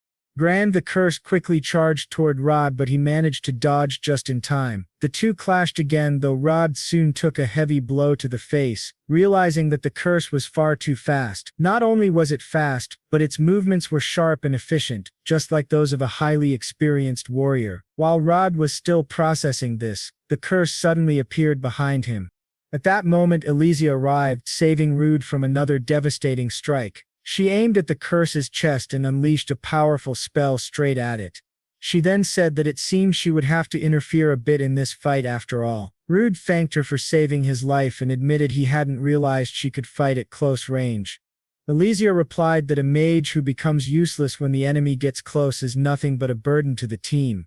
However, she added that their opponent was no longer someone they could afford to go easy on. She told Rude that he needed to make a decision right now. The curse had advanced too far. The only way to stop it was to destroy its heart. Rude hesitated for a moment, visibly torn, but finally nodded in agreement. At that same moment, Magnus regained consciousness. He asked what that girl Elysia had said earlier, wondering if he had heard correctly. The scene then returned to the battle. Rude thought that even with both of them fighting, they still couldn't create a decisive opening. He wondered if the creature's two heads allowed it to expand its field of vision. With that in mind, Rude asked Elysia to retreat for a moment. He then activated his fire magic once again. Elysia immediately understood his plan. If he used his magic to raise dust and debris, the curse wouldn't be able to absorb it. Using this cover, Rude appeared behind the curse and managed to strike it from behind. Right after that, Elysia summoned her earth spirit, calling forth the spirit Nomia. However, when she fired her spell, it barely managed to scratch the curse's arm. To their surprise, the chubby adventurer suddenly grabbed the curse by the arm and Magnus joined in to help him hold it down. They shouted that if they were going to die, then they would die together. Seizing the moment, Magnus drove his sword straight through Rondo's heart. The curse let out a final scream before dissolving completely, and Rondo's body collapsed lifelessly to the ground. Everyone stood there in silence, overcome with sorrow. Rondo's two adventurer friends fell beside his body, weeping in despair. Rudd quietly watched the sword lying near the body. He picked it up, saying that even if they hid it somewhere, there was no telling who its next victim might be. Immediately the sword began whispering again, telling Rudd to kill. Rudd, however, activated his abnormal status nullification, telling the sword to shut up. That kind of talk wouldn't work on him. At that moment Lankar arrived at the scene, asking if everyone was all right. Ruj told him that the battle was already over. Taking in the situation around him, Lankar quickly understood what had happened. He ordered everyone to return to the guild and report every detail of the incident. Later in the guild, Lankar stated that the curse had increased the wielder's power significantly. With Magnus's testimony, the other adventurers were convinced of what had happened. He then asked Rude if he felt anything strange while holding the sword. Rude replied that thanks to his abnormal status nullification, the curse had no effect on him. As long as he was the sword's holder, there would be no more victims. Lankar acknowledged his resolve but warned that if the sword's curse ever took control of him, they would have no choice but to stop him. Rudd interrupted, saying that when that time came, Lankar could do whatever he needed to. Lankar thanked Rudd and Elysia for containing the incident and offered his condolences to Magnus and Rondo's friends. However, he said that no one would have time to rest yet. Elysia asked if something else had happened. Lankar explained that the adventurers under his command had originally been summoned for another reason. Recently, the number of monsters appearing outside the dungeons had been increasing at an alarming rate. It seemed that these monsters were coming from a newly discovered dungeon in Abalio. According to the research team's findings, the cause appeared to be the presence of a certain monster. Rudod asked what kind of monster it was and Lankar replied, the miasma dragon Basilista. He said he had only ever read about it in books, but its estimated level was around 70, which shocked both Rud and Elysia. Lankar went on to explain that its strength alone wasn't the real problem. The true threat was its dense concentration of miasma, which was said to provoke and empower other monsters, driving them out of the dungeon in greater numbers. Because of that, the research team had suffered heavy casualties, and those who survived were currently receiving treatment. He concluded by warning that if things continued this way, nothing would be able to stop the monsters, and the miasma would soon begin leaking out of the dungeon itself. And the damage caused would be catastrophic in the nearby areas. That's exactly why he went to them. He then says that he understands the situation, but Rude says that first he wants to be taken to the survivors of the research team. The scene then shifts to the medical wing of the Adventurers Guild, where Rude arrives at one of the survivors and activates his substitution ability. He removes the miasma from the survivor's body, which leaves Lankar deeply impressed by his power. Lankar says he didn't know Rude could nullify even the abnormal status of other people. Rude explains that he can only do it if the person he touches doesn't reject him. That's exactly why only he and Elysia will participate in the dragon hunt. Another adventurer says that it would be madness for just the two of them to go, but Lankar wonders what their chances would be. Rode explains that the fewer people he has to protect from the miasma, the easier it will be for him to move during the battle. He's also used to fighting alone against powerful opponents. Realizing there's no other option, Lankar accepts Rode's proposal and says he'll entrust the subjugation of the miasma dragon Basilista to them. The scene changes again to Rude and Elysia as they leave. Rude says they need to make sure they get a good night's sleep so they'll be fully prepared for the battle the next day. Elysia asks if it's really okay for just the two of them to go, and he replies that only this way will he be able to use his abilities without restraint. Without anyone nearby, things will be much better for them. He then apologizes to Elysia for dragging her into this battle, but Elysia asks what he's talking about. She says that if he had gone without her, she would have beaten him up right there, reminding him that they're a team and that the two of them together will be enough to save everyone. The scene then shifts to the lower levels of the dungeon. Reed is seen fighting some goblins that have been affected by the miasma. After defeating them, he says that just as the explorers reported, they still need to pass through at least 5 more floors, but they didn't mention that the miasma had spread this far. Elysia notes that this only shows how quickly it's spreading, and even their purification items are struggling to cleanse it. Rita says that the monsters on the next floors don't seem to be alive anymore. Elysia responds that they don't know how many more floors they'll have to go through, and even if Rude's attributes don't work against the monsters, she's confident she can land a few hits in close combat. She adds that if she were to run away again and leave a friend behind, she'd never forgive herself. Rude apologizes for making her say that again, then touches her shoulder, saying he'll use substitution to remove the miasma status from her. Rude mentions that he was prepared for this and can remove its effects each time he touches her shoulder, but as soon as he lets go, the miasma begins to build up again. Elysia then comes up with a plan, saying that they should just hold hands as they move forward. She also says that the miasma is so thick she can barely see her feet, so besides the substitution he should guide her as well. Rudd agrees and the two of them continue through the dungeon hand in hand. They reach the middle floors where the miasma becomes even thicker. Ridge says he'll use his echolocation and detects 2 monsters ahead. He notes that if they manage to survive in this much miasma, they must be very strong opponents. Ridge comments that he has never seen monsters like these before. Alicia asks if there's any way to avoid them and he says yes, but if possible he'd like to face them. Alicia teasingly asks if he wants to eat them and Rid, embarrassed, says that's not what he meant. He explains that it's because of his cursed sword Gran and he wants to test it before facing the miasma dragon. It's then explained that Gran is a cursed sword that seals the consciousness of anyone who touches it, constantly driving them into a state of madness. At that moment, the monster's rolling beetles appear. Their abilities include Iron Body, Revolution, Poison Resistance, Miasma Resistance, and Paralysis Resistance. Rude uses his earth magic principles against them and Alicia praises him for doing a great job, but it still doesn't seem to have much effect. The beetles then start rolling toward them at high speed. Rudd asks Alicia if she can stop them, and she says he can count on her, but she'll have to let go of his hand for a moment. She summons Nomiya and creates a giant hand of earth to stop the beetle, though she says she can't hold it for long. Rudd says it's time to test his sword. He tells himself not to dare break it in his hand, then dashes forward at high speed and slashes the monster across the chest. He thought that the cut he had made was too shallow, and if it wasn't powerful enough he would have to take greater risks. He then gave a signal to Alicia, who immediately understood what he meant. She cast a wind spell on his sword, and the blade absorbed the magic. Rudd then asked the sword to show its true power, and with that he was able to slice through the monster as if it were nothing. Seeing the other monster behind him, he quickly finished it off as well. Rude then approached Alicia, praising her impressive magic control, to which she simply replied that everything had gone as expected. He took her hand again, reactivating his substitution ability. Rude then asked Alicia if he could take a little, since absorbing her magic hadn't restored his internal mana. Alicia, teasing him, said that in the end he just wanted to eat them after all.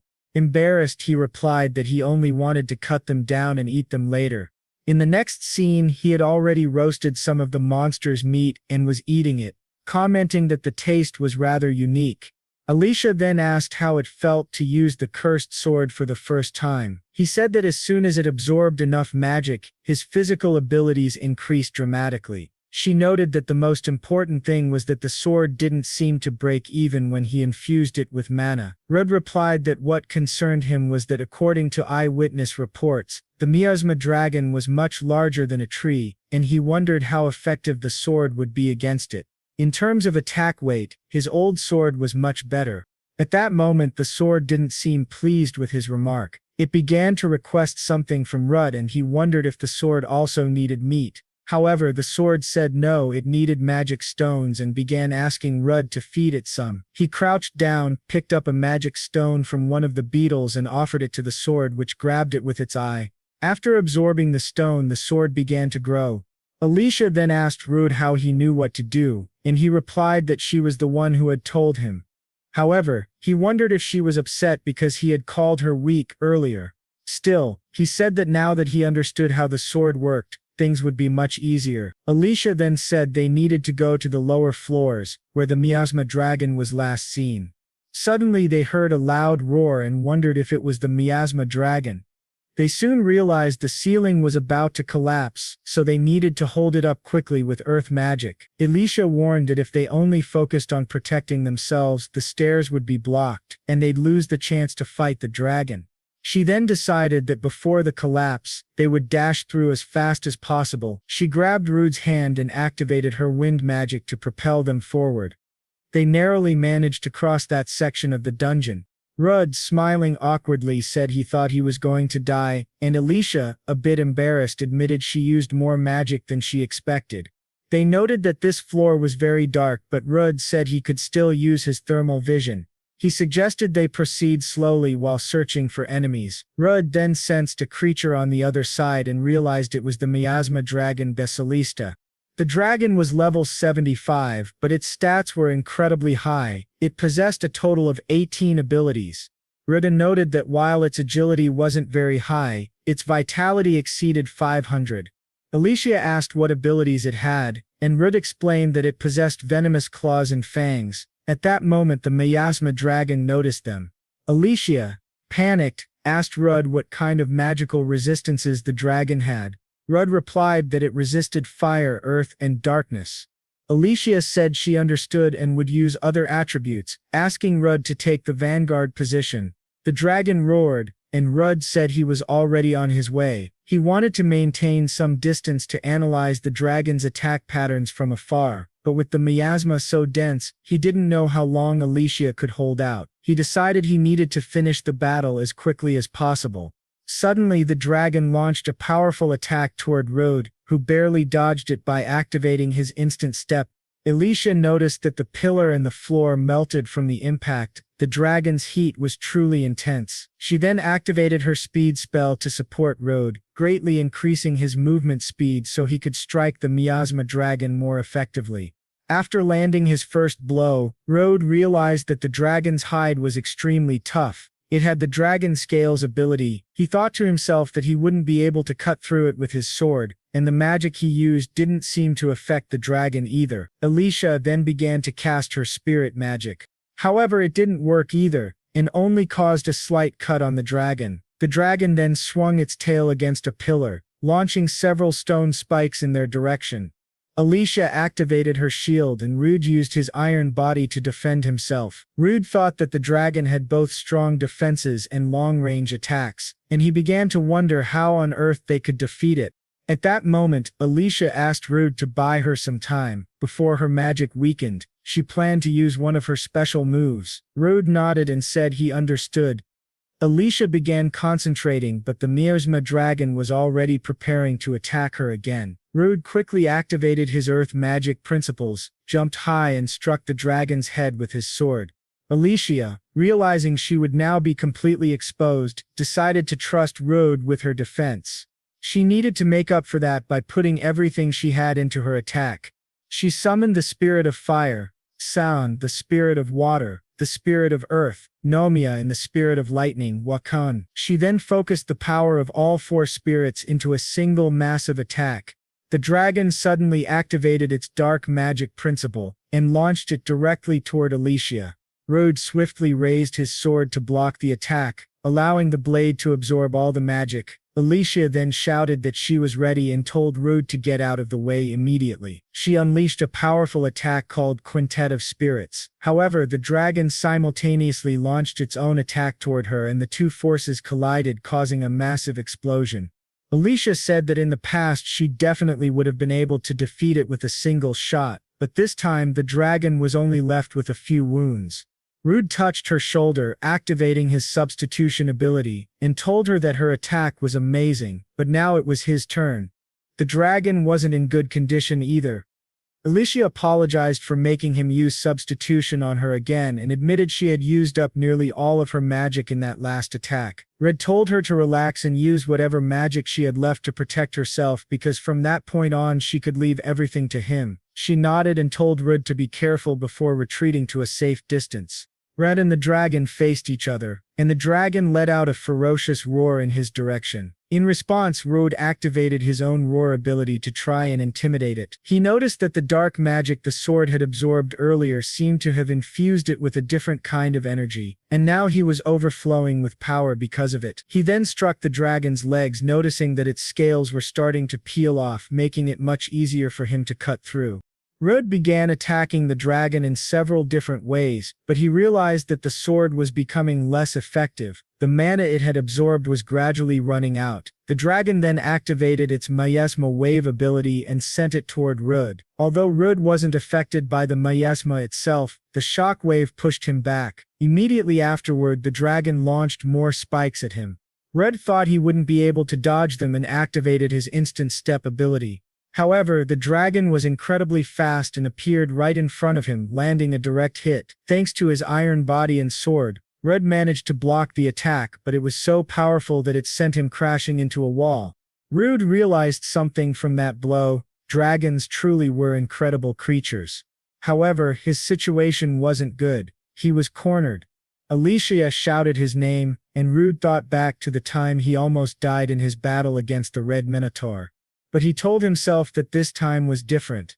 He activated his earth magic principle again, declaring that the person he was now was far stronger than before. He charged at the dragon once more just as it prepared to unleash a fiery breath. Rode thought he could avoid the attack by using his web manipulation ability, but if he kept dodging like that he would lose in a battle of endurance, so instead he decided to use his webs like a sling. The dragon then launched a massive fire attack at Rud, who blocked it with his sword. He thought that while he couldn't do much about the intense heat, he could absorb the mana from the dragon's breath. If his fire resistance was high enough to withstand it, he could reinforce his sword again by combining that mana with the energy already stored within the blade, and release it all at once. Rud tried to endure the scorching flames as long as he could, but he was reaching his limit. Just then, Alicia activated her water magic on him, allowing him to withstand the dragon's intense heat. Rud, grateful, thanked her. Alicia split the dragon's attack in half, and immediately afterward Rud launched his own strike, cleaving the dragon cleanly down the middle. After Rud fell to the ground having finally defeated the miasma dragon, Alicia said she would cast a healing spell on him right away, but Rud told her not to overdo it, saying she had already pushed her magic too far. At that moment Rud activated his blood drain ability, saying he could recover a bit by absorbing the miasma dragon's blood. After absorbing some of it, he said it was time to take a break and asked Alicia to hold his hand so he could activate his substitution ability. She then lay down beside him and he said that the two of them had finally completed their mission. Alicia replied that yes, they did, but this was only the beginning. Rud agreed, thinking about an S-rank adventurer who was far stronger than he currently was. Rud told Alicia that they still had a long road ahead of them, but before anything else they needed to take some of the miasma dragon's meat. After that, they ventured deeper into the dungeon.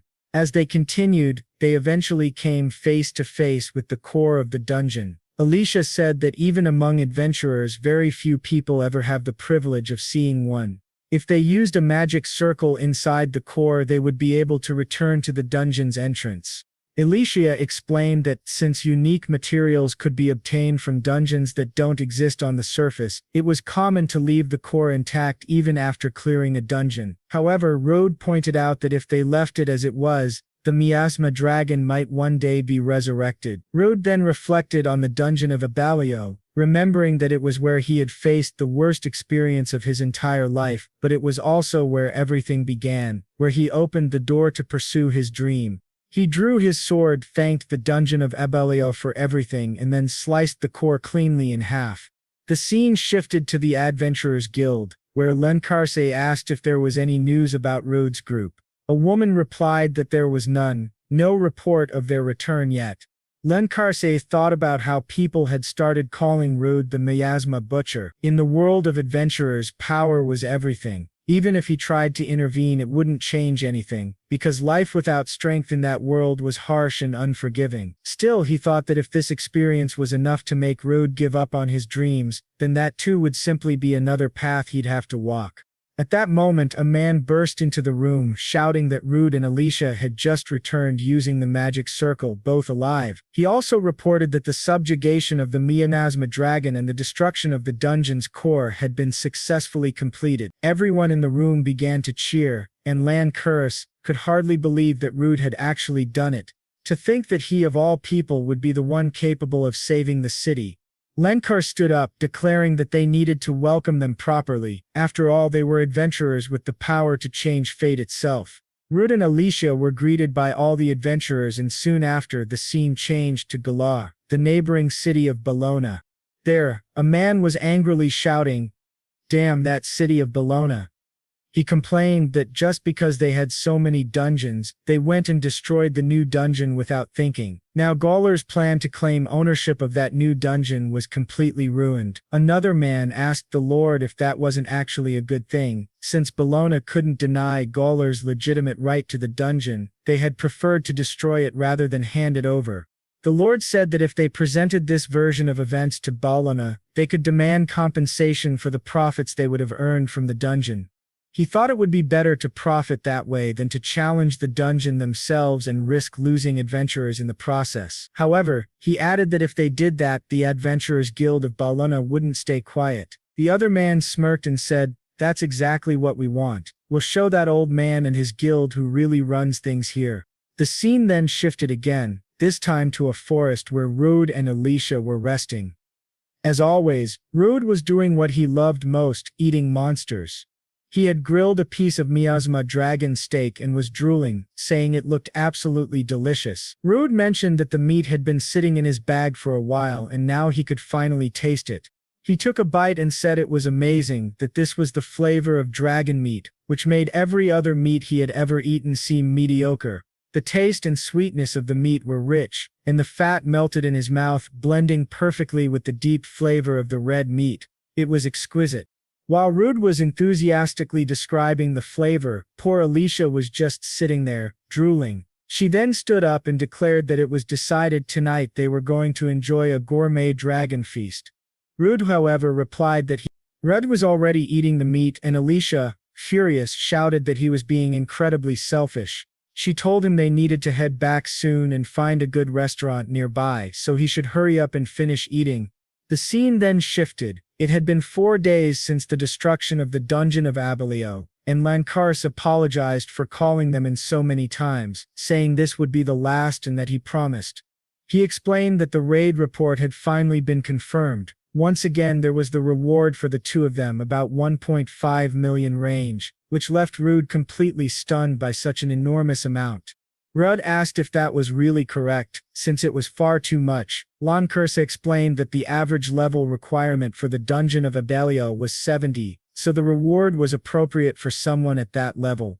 Rudd was amazed to see so much money right in front of him. Lancaris continued, saying that since they had managed to subjugate that dungeon on their own, there was no way Rudd could stay at rank D any longer. From now on his rank would be raised. Afterward they said their goodbyes, and Rude left. As he walked away he reflected that even though he had just recently been promoted to rank D, he had climbed up the ranks incredibly fast. His current stats showed that he was level 52, rank D.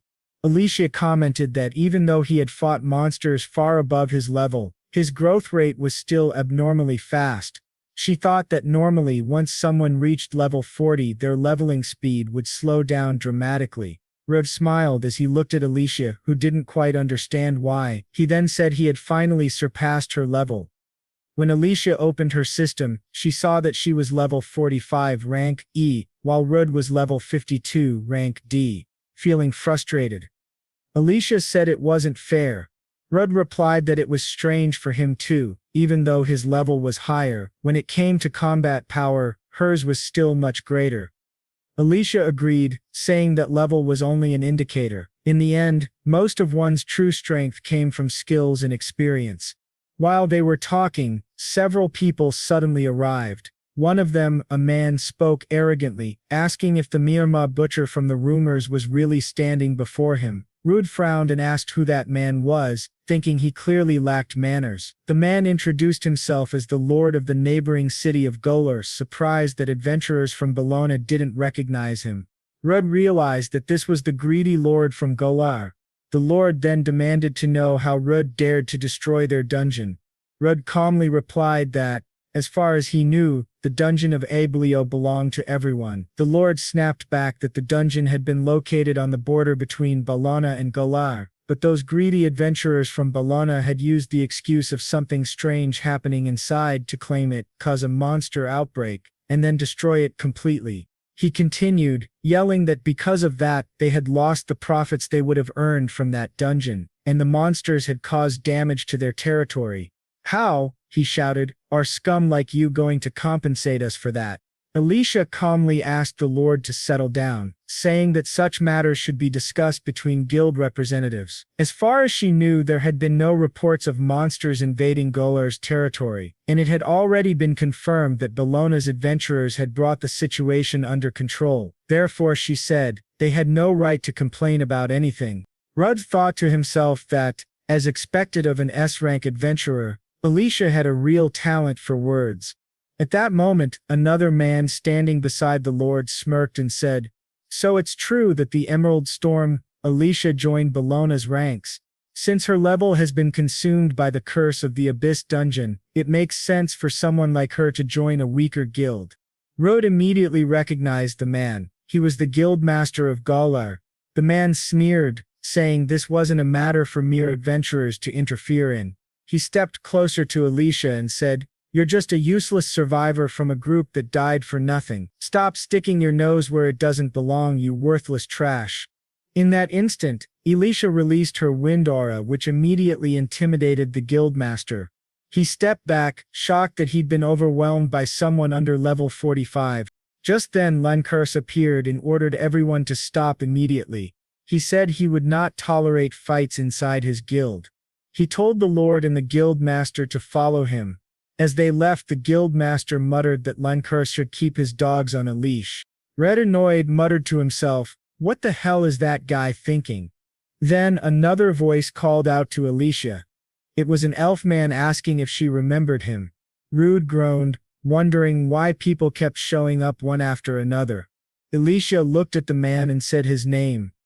Ebert. The elf smiled and said, "So you finally remember me." Rude turned to Alicia and asked if she knew that man, and she replied that this man was from an old team Alicia used to be part of, and they often went on adventures together.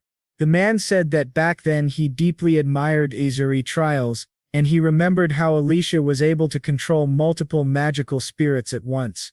Her way of fighting had always been flawless. Since he was also an elf, he couldn't help but see her as his inspiration.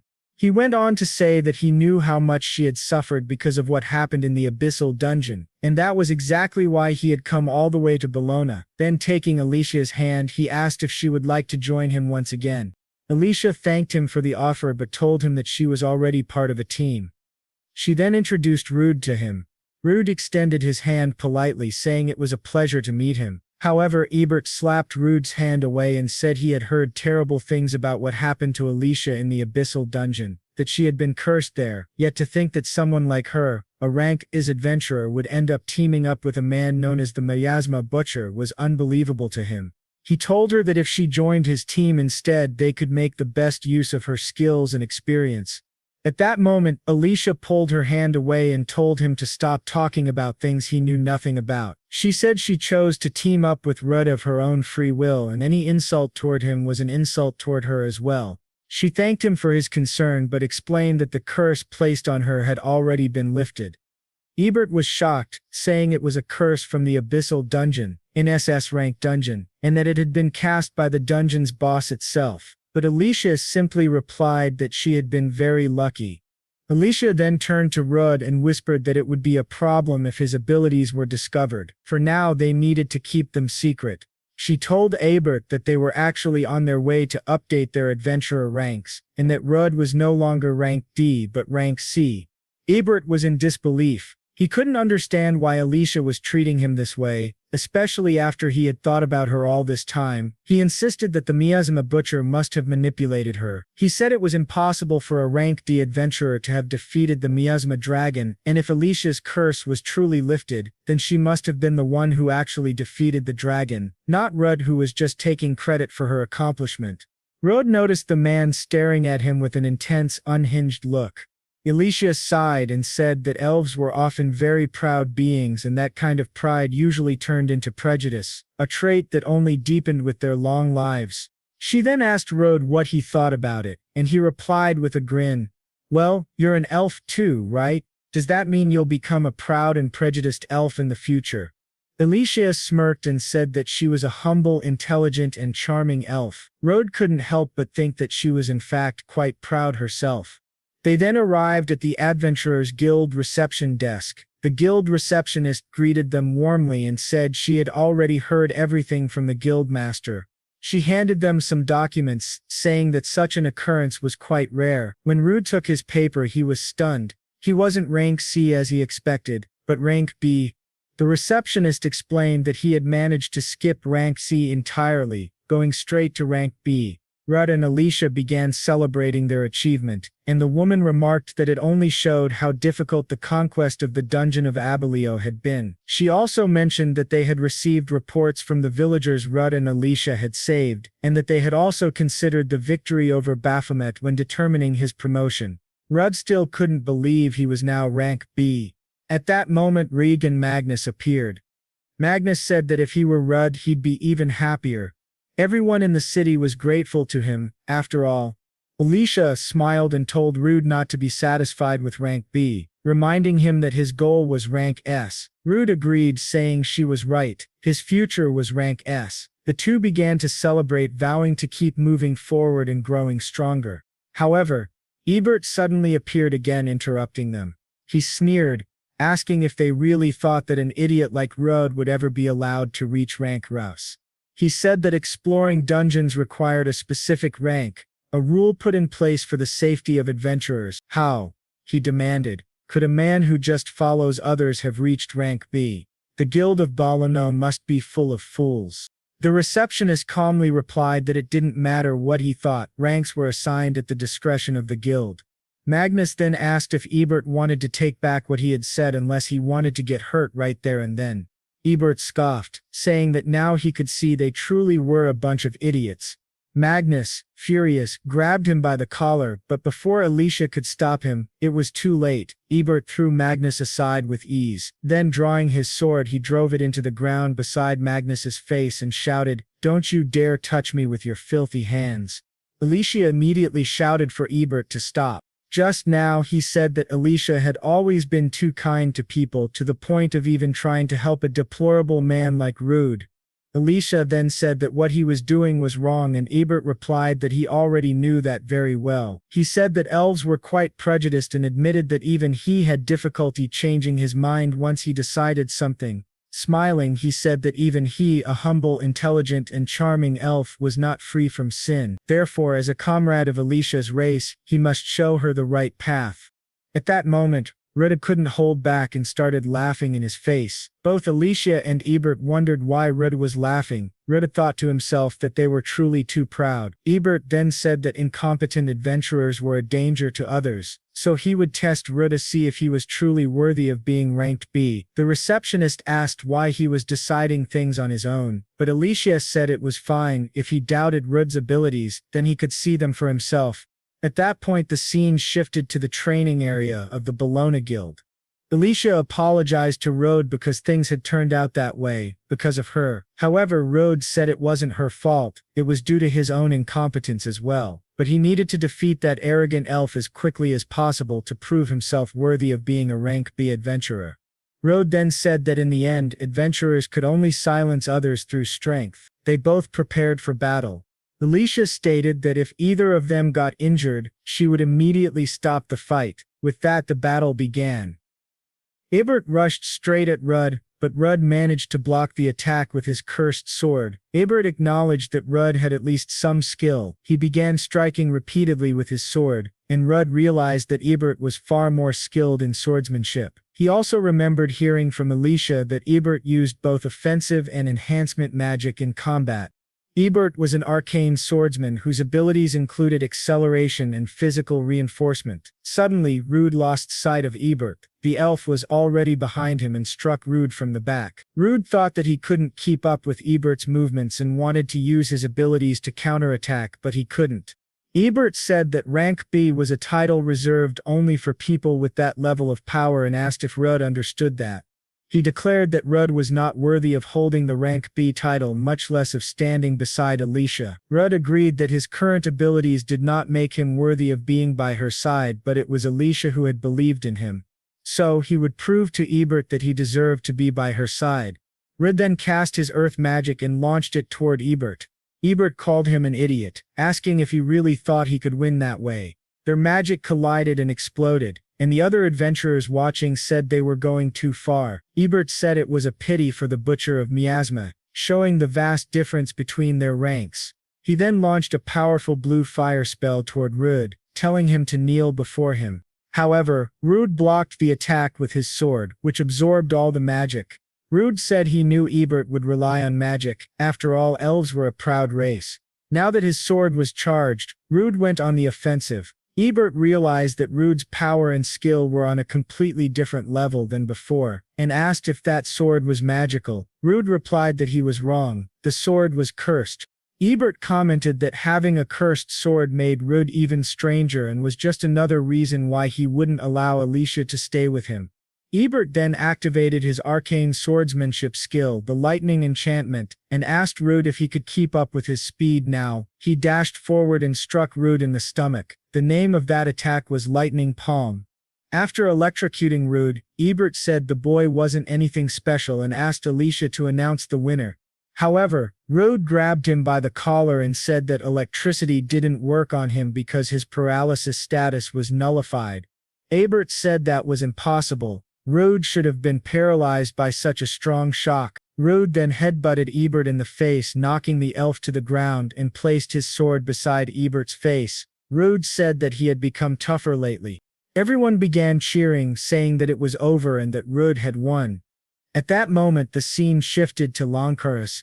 He said that the feudal lord was already handling business in the capital, so he had been entrusted with the role of acting in his place. He then said that he understood Gullar's claims since they were in charge of management, and they intended to cooperate in the recovery efforts for the damages they had suffered. However, the lord said that he had already made himself clear. They wanted compensation, not cooperation. They demanded a fair amount of money for their losses from the dungeon. Litan said that they had grown greedy, taken more than they deserved, and would now have to pay the appropriate amount. At that moment a woman entered through the door asking for permission to speak. She said it was an emergency. Something strange was happening in the new dungeon of Abelow, which had previously been confirmed to be completely destroyed. The woman explained that the area around it was now covered by an unprecedentedly dense mana, with a concentration equivalent to rank B. Lancarsev said that it couldn't be possible, but the woman added that 2 gargoyles were guarding the entrance and blocking any interference from outside. Lankers told the visitors from Gullar that this was not the time to waste energy on useless disputes. However, the 2 guests were clearly displeased with the situation. Lankers then stood up and declared that they would organize a subjugation force and depart immediately for Abelio to investigate what was happening. He ordered that all adventurers ranked B and above be summoned immediately, including Rud. Soon all the adventurers gathered in front of Lankers. He explained that they had just confirmed the beginning of a dungeon cycle, and they would head to Abelio's dungeon at once to subjugate it as quickly as possible. Rudd then asked Alicia what a dungeon cycle was, and she explained that it was an event that caused a dungeon to evolve, something extremely rare. She said she had only heard of it happening a few times, and this time it was likely triggered by the dungeon's collapse. It was also her first time dealing with such a phenomenon. Alicia then wondered about the mana concentration around the dungeon being at rank B. However, Rude replied that since they were rank B as well and had rank A adventurers with them, it probably wouldn't be a problem. At that moment, Ebert appeared, saying that it was understandable for Rude to think that way, since he had only recently been rank D, but that he clearly didn't grasp the gravity of the situation. Rude asked what he meant by that. Ebert explained that if the mana concentration outside the dungeon was rank B, then the concentration inside would be at least rank A, and in the worst case could even reach rank S. He went on to say that based on what he had heard, the dungeon was continuously evolving like a chrysalis. As the chrysalis develops, the surface becomes flooded with mana. Since both Galar and Balana were located near the dungeon, there was a possibility that both cities could suffer catastrophic damage. Rudd became thoughtful about this, but Lankar told him not to worry. There had only been a few recorded cases of dungeon cycles, and many mysteries still surrounded the phenomenon, so it was quite possible that it wouldn't turn out to be that serious. Since Rude was the one who had completed that dungeon before, Lankar said they would be counting on him to guide everyone. The scene then shifted to the entrance of the dungeon, where the gargoyles stood guard. Rude began analyzing them and saw that they were level 50, with abilities including Iron Body, Petrifying Breath, Danger Sense, Miasma Resistance, Earth Magic Principles, Regeneration and Fire Resistance. Rude noted that they were slightly stronger than the rolling beetles he had faced before. Suddenly the gargoyles noticed their presence and charged at them. One of them unleashed its petrifying breath, but Alicia quickly activated Sylphid, causing both attacks to collide. The adventurers accompanying them were impressed by Alicia's power. When the other gargoyle attempted to attack the group, Lancarsi punched it in the head, and the guildmaster swiftly decapitated the other one. Rudd was astonished by their strength, and Lankar said they needed to hurry. Rudd thought that the gargoyle looked somewhat edible, so he used his fire magic on its head. The guild master looked at him, wondering what he was doing, and Rudd explained that the creature had regenerative abilities, so he was making sure it was dead. Secretly, he kept a small piece of the gargoyle's meat for himself. As they entered the dungeon, Lancurse remarked that there didn't seem to be as much miasma as before and that the nature of the dungeon itself appeared to have changed. Rudd noted that the shape and layout hadn't changed much, but Alicia cautioned that they couldn't afford to let their guard down. They had no idea what was happening in the deeper layers of the dungeon. She added that even if the structure hadn't changed, the monsters certainly had, and they were likely much stronger than before. Just then, another group of monsters appeared. Lancurse said he would take on the larger dragon while the others should each choose a smaller opponent to fight. All the adventurers then prepared for battle. They activated their abilities and charged toward the monsters. Someone called out to Rude, telling him that they needed to help as well. However, Rude noticed that the system had notified him that his abnormal status nullification had been activated, and that the honor of the warrior effect was cancelled. Meanwhile, Lancurso was preparing to face the larger monster. Wielding his axe, he was ready for battle. The monster rushed toward him, but before it could even react, Lancurse struck it once, splitting the creature clean in half. Reed then realized that his abnormal status nullification also cancelled support magic, something entirely new to him. One of the adventurers said he would gather all the monsters together, activating his skill called provocation. After doing so, he shouted that he would blow all of them up and that it was now time for the adventurers to strike. Ebert and another adventurer attacked the monsters simultaneously, finishing them off completely. The masked adventurer commented that the enemy's weaknesses couldn't be analyzed easily, so the best approach was to crush them with full power. Everyone then activated their magic and launched their attacks toward the monsters. However, another adventurer warned that his provocation ability was about to wear off and told everyone to be very careful. At that moment, another monster suddenly emerged from the ground and grabbed one of the adventurers. Before it could do any damage, one of the female adventurers swiftly cut off the monster's head. Homington said that her attack had passed dangerously close to his face and asked her to be more careful next time, but the girl just laughed at him. Rudd thought that everyone there was incredibly strong, but not only that, their teamwork was flawless. It was hard to believe they were just a temporary group. He realized that he wasn't contributing anything at all at that moment. Suddenly he noticed something move from one monster to another. They were parasites. Declaring that he could fight too, Rude activated his earth magic principles, but when he attacked, his spells seemed to vanish into thin air. Using his analysis ability, he discovered that the monster had an ability called earth removal. The guild master quickly decapitated the monster, saying that the best strategy was to cut off the parasites' heads, and scolded Rude for using earth magic on a creature that had come from the ground. He called Rude a complete idiot, and pointed out that he had even nullified the honor of the warrior buff. Rudd thought to himself that everything the guild master said was true. He had no experience working in such a diverse team, and he couldn't even benefit from the support magic of his companions. At that moment he felt like nothing but a burden. Ebert, trying to provoke him, asked if he was having trouble keeping up with the battle. He said that teamwork and coordination were essential for defeating powerful enemies, basic skills for any adventurer. Ebert added that Rudd might think he had won their last duel, but in the end he was nothing more than the butcher of miasma, someone unworthy of being ranked. While he spoke, Alicia gave him a sharp, threatening look. Just then an explosion erupted behind the adventurers, and they asked if Lancaras was all right. He replied that he was fine, but more importantly, the creatures were parasitizing the bodies of their fallen comrades. Their wounds were regenerating, and their combat power was increasing. The guildmaster said that thanks to that, he only had to deal with one opponent now and offered to lend a hand in the fight. Suddenly something bit his neck, and when he killed it he saw that it was a small creature. He realized that the main purpose of those monsters was to inject venomous insects into their bodies. Soon all the adventurers were bitten and turned to stone.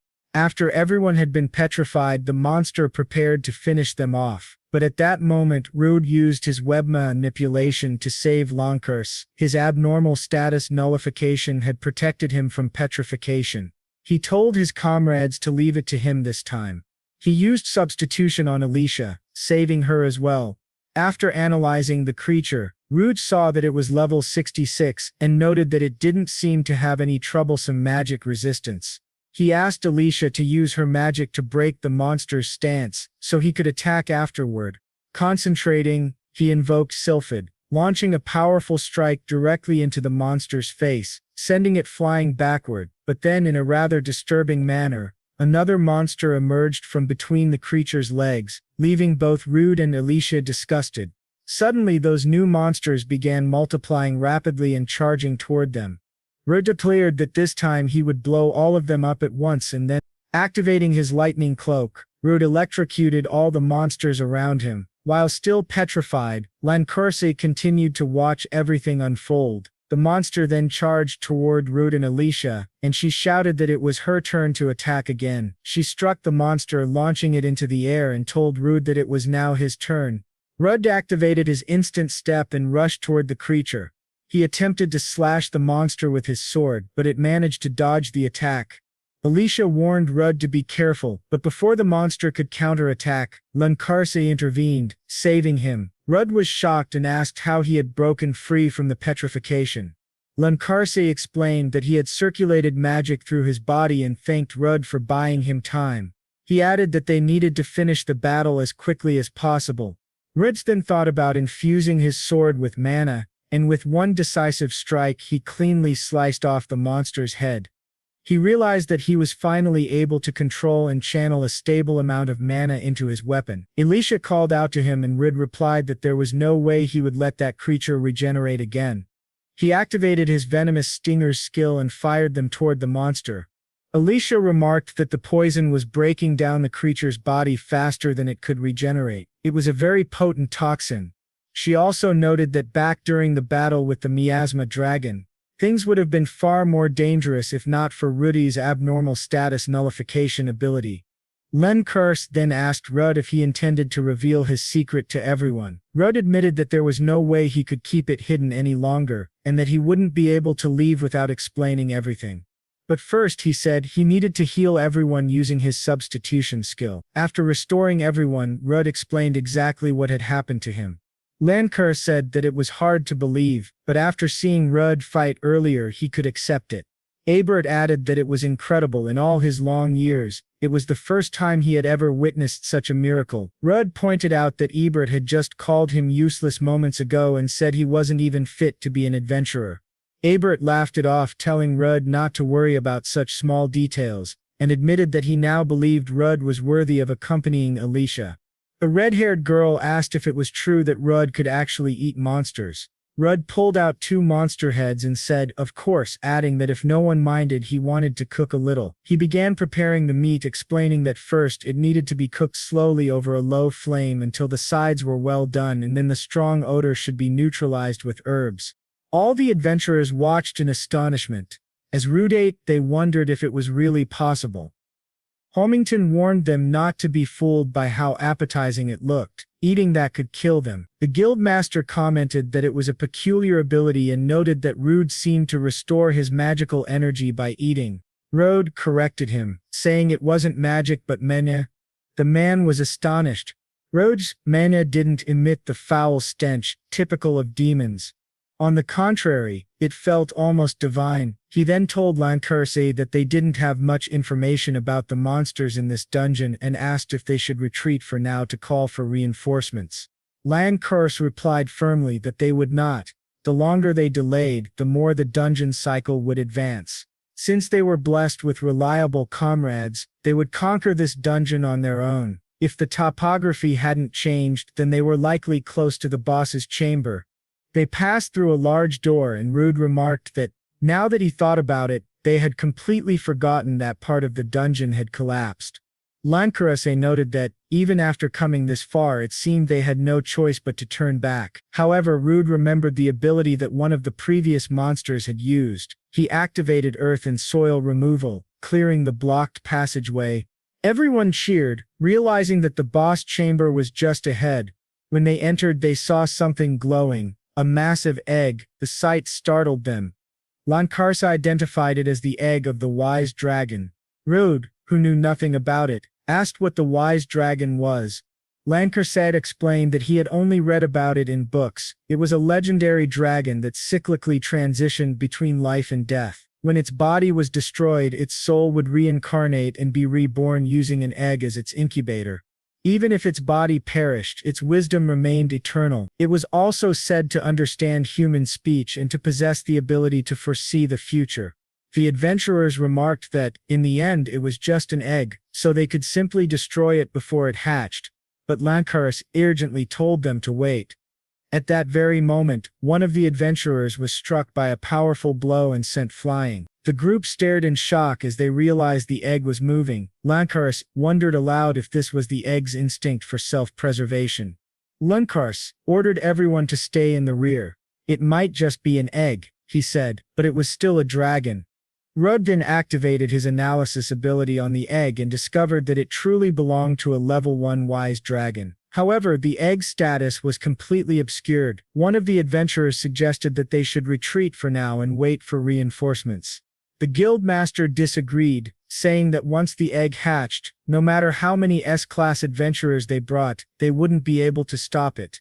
Lancaster declared that they needed to destroy the egg as quickly as possible and called for everyone's support. He instructed the group to aim for its legs while he charged forward, slashing everything in his path. However, as they cut through the egg's legs, they noticed that it was regenerating rapidly, faster than Lancaster could comprehend. He turned to Rudd and said he needed a favor. Shortly after, the egg let out a loud, piercing scream. Rudd nodded and agreed to help. Lancaster immediately rushed in again, cutting off all of the egg's legs once more, and the other adventurers joined in to assist him. When all the legs were severed, Alicia shouted that it was finally time. Rudd said he wanted to see if the egg could withstand his sword imbued with magic. Channeling power into his blade, Rudd slashed the egg cleanly in half. Everyone cheered. He had finally managed to split it. However, their celebration was short-lived. From the center of the egg, the dragon began to emerge. Alicia was shocked to see that the main body was still intact. She attempted to finish it off with Sylphid's power, but before her windblade could strike, the egg regenerated once again. The guildmaster said that their attacks were getting them nowhere. At that moment, everyone felt a chilling sensation as the egg began to glow. Fear spread through the group. Someone exclaimed that the wise dragon was about to be born. Lancaster shouted that they were out of time and had to end it immediately. They needed to destroy it with one overwhelming strike. He explained that their enemy's regenerative power was a major threat, but its tentacles were fragile. They would all need to attack together to create an opening. Everyone split up, each taking a position. Alicia and Rude said they would handle the left side, where several tentacles were advancing toward them. All the adventurers charged at the egg. This time, however, the egg retaliated in a new and more dangerous way. One of the female adventurers quickly created a magic barrier to protect the others. Ibert told everyone to focus on attacking while he maintained the defense. Lancaster then activated his charge ability by infusing his next attack with magic. It would deal double the damage. Alicia noticed what Lancaster was doing and wondered how they could coordinate to break the tentacles in time. Rude told her to leave that to him. He activated his command ability and asked if everyone could hear him. The adventurers were surprised, commenting that it was an interesting skill. It allowed him to communicate directly in their minds. Rude told them that once his countdown reached 1, they were all to strike the tentacles simultaneously. Everyone agreed. He began counting down, and when he reached 1, all the adventurers attacked at once, slicing through the tentacles. At that moment, Rudd signaled to Lancaster that it was his turn. Lancaster then activated his Absolute Void skill, unleashing an immensely powerful strike toward the egg. The attack was so strong that even the old guildmaster nearly fainted from the shockwave. The guildmaster admitted, though reluctantly, that they wouldn't have been able to defeat it without everyone's help. Rudder realized that the battle was finally over, and the group began to celebrate. However, behind the severed tentacles, the masked adventurer appeared. He said it was time to collect the wise dragon's magic stone and make a fortune. But after searching for a while, he couldn't find the stone anywhere. Suddenly, he was struck by a powerful attack that pierced straight through his chest.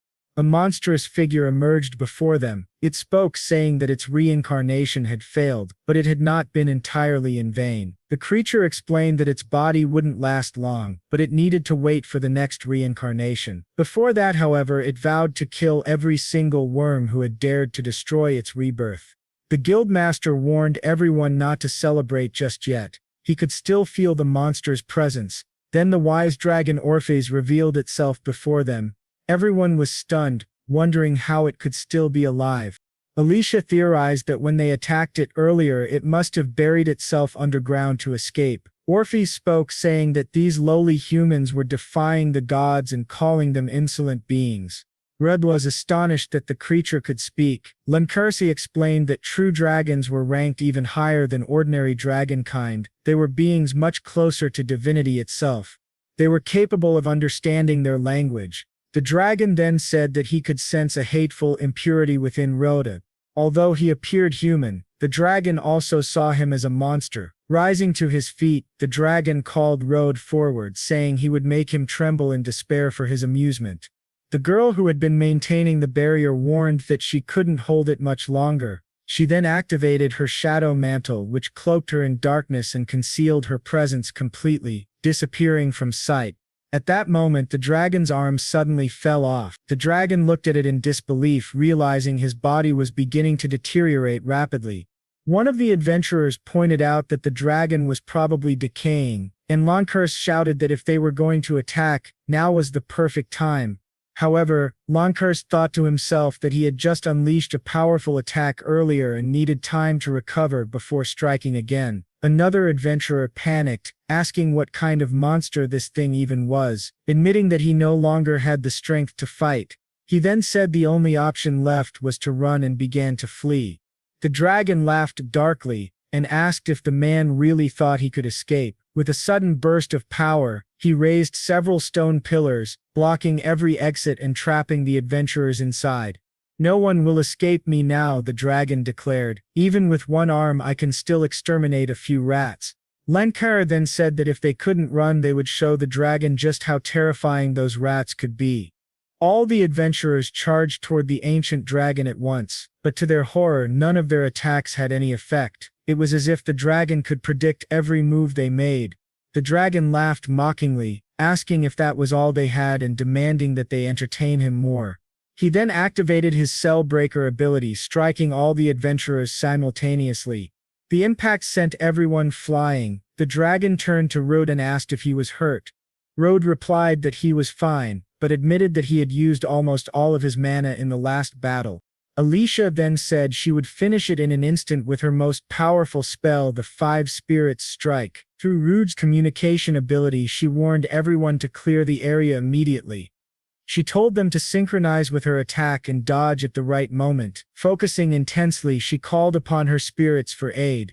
After gathering all her power, Alicia shouted for everyone to fall back as quickly as possible and unleashed her ultimate attack at the dragon. The explosion was blinding, and everyone held their breath, wondering if it had worked. But when the smoke cleared, the dragon was still standing. It had blocked her strongest spell with just one hand. The dragon smirked and said that he had been careless for a moment, but had corrected his mistake. Just then Lankurs appeared above him, ready to decapitate the dragon. But with a swift movement of its tail, the dragon struck Lankurs, sending him crashing into the ground. Another adventurer tried to restrain the dragon with magical vines, while Ebert attacked from behind. However, the dragon bit down on Ebert's sword with its jaws and shattered it effortlessly. Ebert was stunned. He had aimed for the dragon's blind spot, but his strike had been completely useless.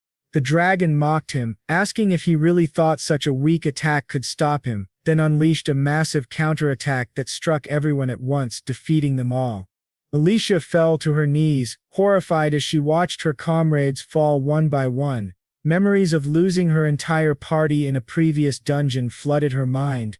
"Not again," she whispered, trembling. "I can't lose them again." The dragon loomed over her, declaring that he respected her courage, but she would now be annihilated and become nourishment for his wisdom. Reb then forced himself to his feet, realizing they couldn't win this fight. He suggested that if they could just stall the dragon long enough for the others to escape through the mana circle at the dungeon's core, they might survive. Rudd attempted to activate his web manipulation ability, but it failed to trigger. Confused, he wondered if he had completely run out of mana. Meanwhile, the dragon continued his relentless assault, overwhelming the remaining adventurers. Rudd thought to himself that if this continued, they would all be slaughtered. He glanced beside him and noticed the corpse of the slimy monster from earlier. At that moment, the dragon inhaled deeply and unleashed his dragon breath toward everyone. To block it, Alicia summoned Sylphid's power to create a barrier of wind. The guildmaster joined in, using his aerial blade attack to support her, but the dragon shielded itself using magical processing and then countered with water bullet and air slash attacks. They were growing frustrated. The dragon's constant switching of abilities was unbearable. The dragon taunted them again, saying they hadn't seen anything yet, and then conjured a blade made of pure electricity. The adventurers stared in shock, wondering what kind of attack that was. Could it be similar to Lancurs's Void Strike? So this was the power of a dragon's wisdom. The guildmaster shouted that while the dragon was charging that attack, it would be defenseless. If they were going to strike, now was the time. Alicia said she would cover them while they attacked. She summoned Ardal, and Ice also imbued water and lightning into her Aqua Thunderblade.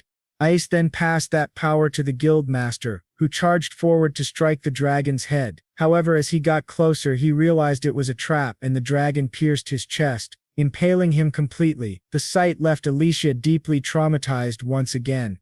Immediately after, the dragon reached out and seized one of Alicia's spirits. A spirit? The dragon muttered, intrigued. How rare, I wonder what it tastes like. Alicia, horrified, begged him not to do it, but Ardell was already inside the dragon's mouth, and within seconds, the dragon devoured her, destroying one of Alicia's beloved spirits. At that moment, Alicia's mind shattered. She fell to her knees, muttering that this couldn't be happening again. The dragon coldly explained that charged techniques should only be used against powerful opponents. That way, he said, you create an opening and strike with overwhelming force. There's no need to waste such a technique on mere rats. He then looked at Alicia and asked if she knew why he had used such a deceitful tactic. Smirking, he said, I wanted to see the despair in your eyes. Then, with a chilling grin, he added, now I wonder what an elf tastes like. As he lunged forward to devour Alicia's head, Rude suddenly rammed into him with full force, knocking the dragon back. But something was different about Rude. His appearance had changed completely. When the scene shifted back to the dragon, Rude's attack had deformed its face, tearing out one of its eyes. Furious, the dragon roared that its body was failing him and in desperation, consumed the remains of its own eggshell. Its form mutated into something monstrous. Rude could feel an enormous surge of mana coursing through his body, but he couldn't control it. Ice asked if he was all right, but Rude couldn't respond. He had lost control and suddenly lashed out, attacking Alicia by mistake. The dragon laughed mockingly, saying Rude had absorbed so much mana that he had turned into a monster himself. Fascinating, the dragon said, but you won't last long in that state. You're not even worth my time. Rod's body burned as his consciousness began to blur. He felt as though he was slowly going insane, realizing his body wouldn't last much longer. Just then the adventurer who had disappeared earlier reappeared and said, your mana control is a complete disaster. She then placed her hand on Rudd's back and added, let me give you a little help. At that moment, Rude felt a strange energy flow into his chest. No way, he thought.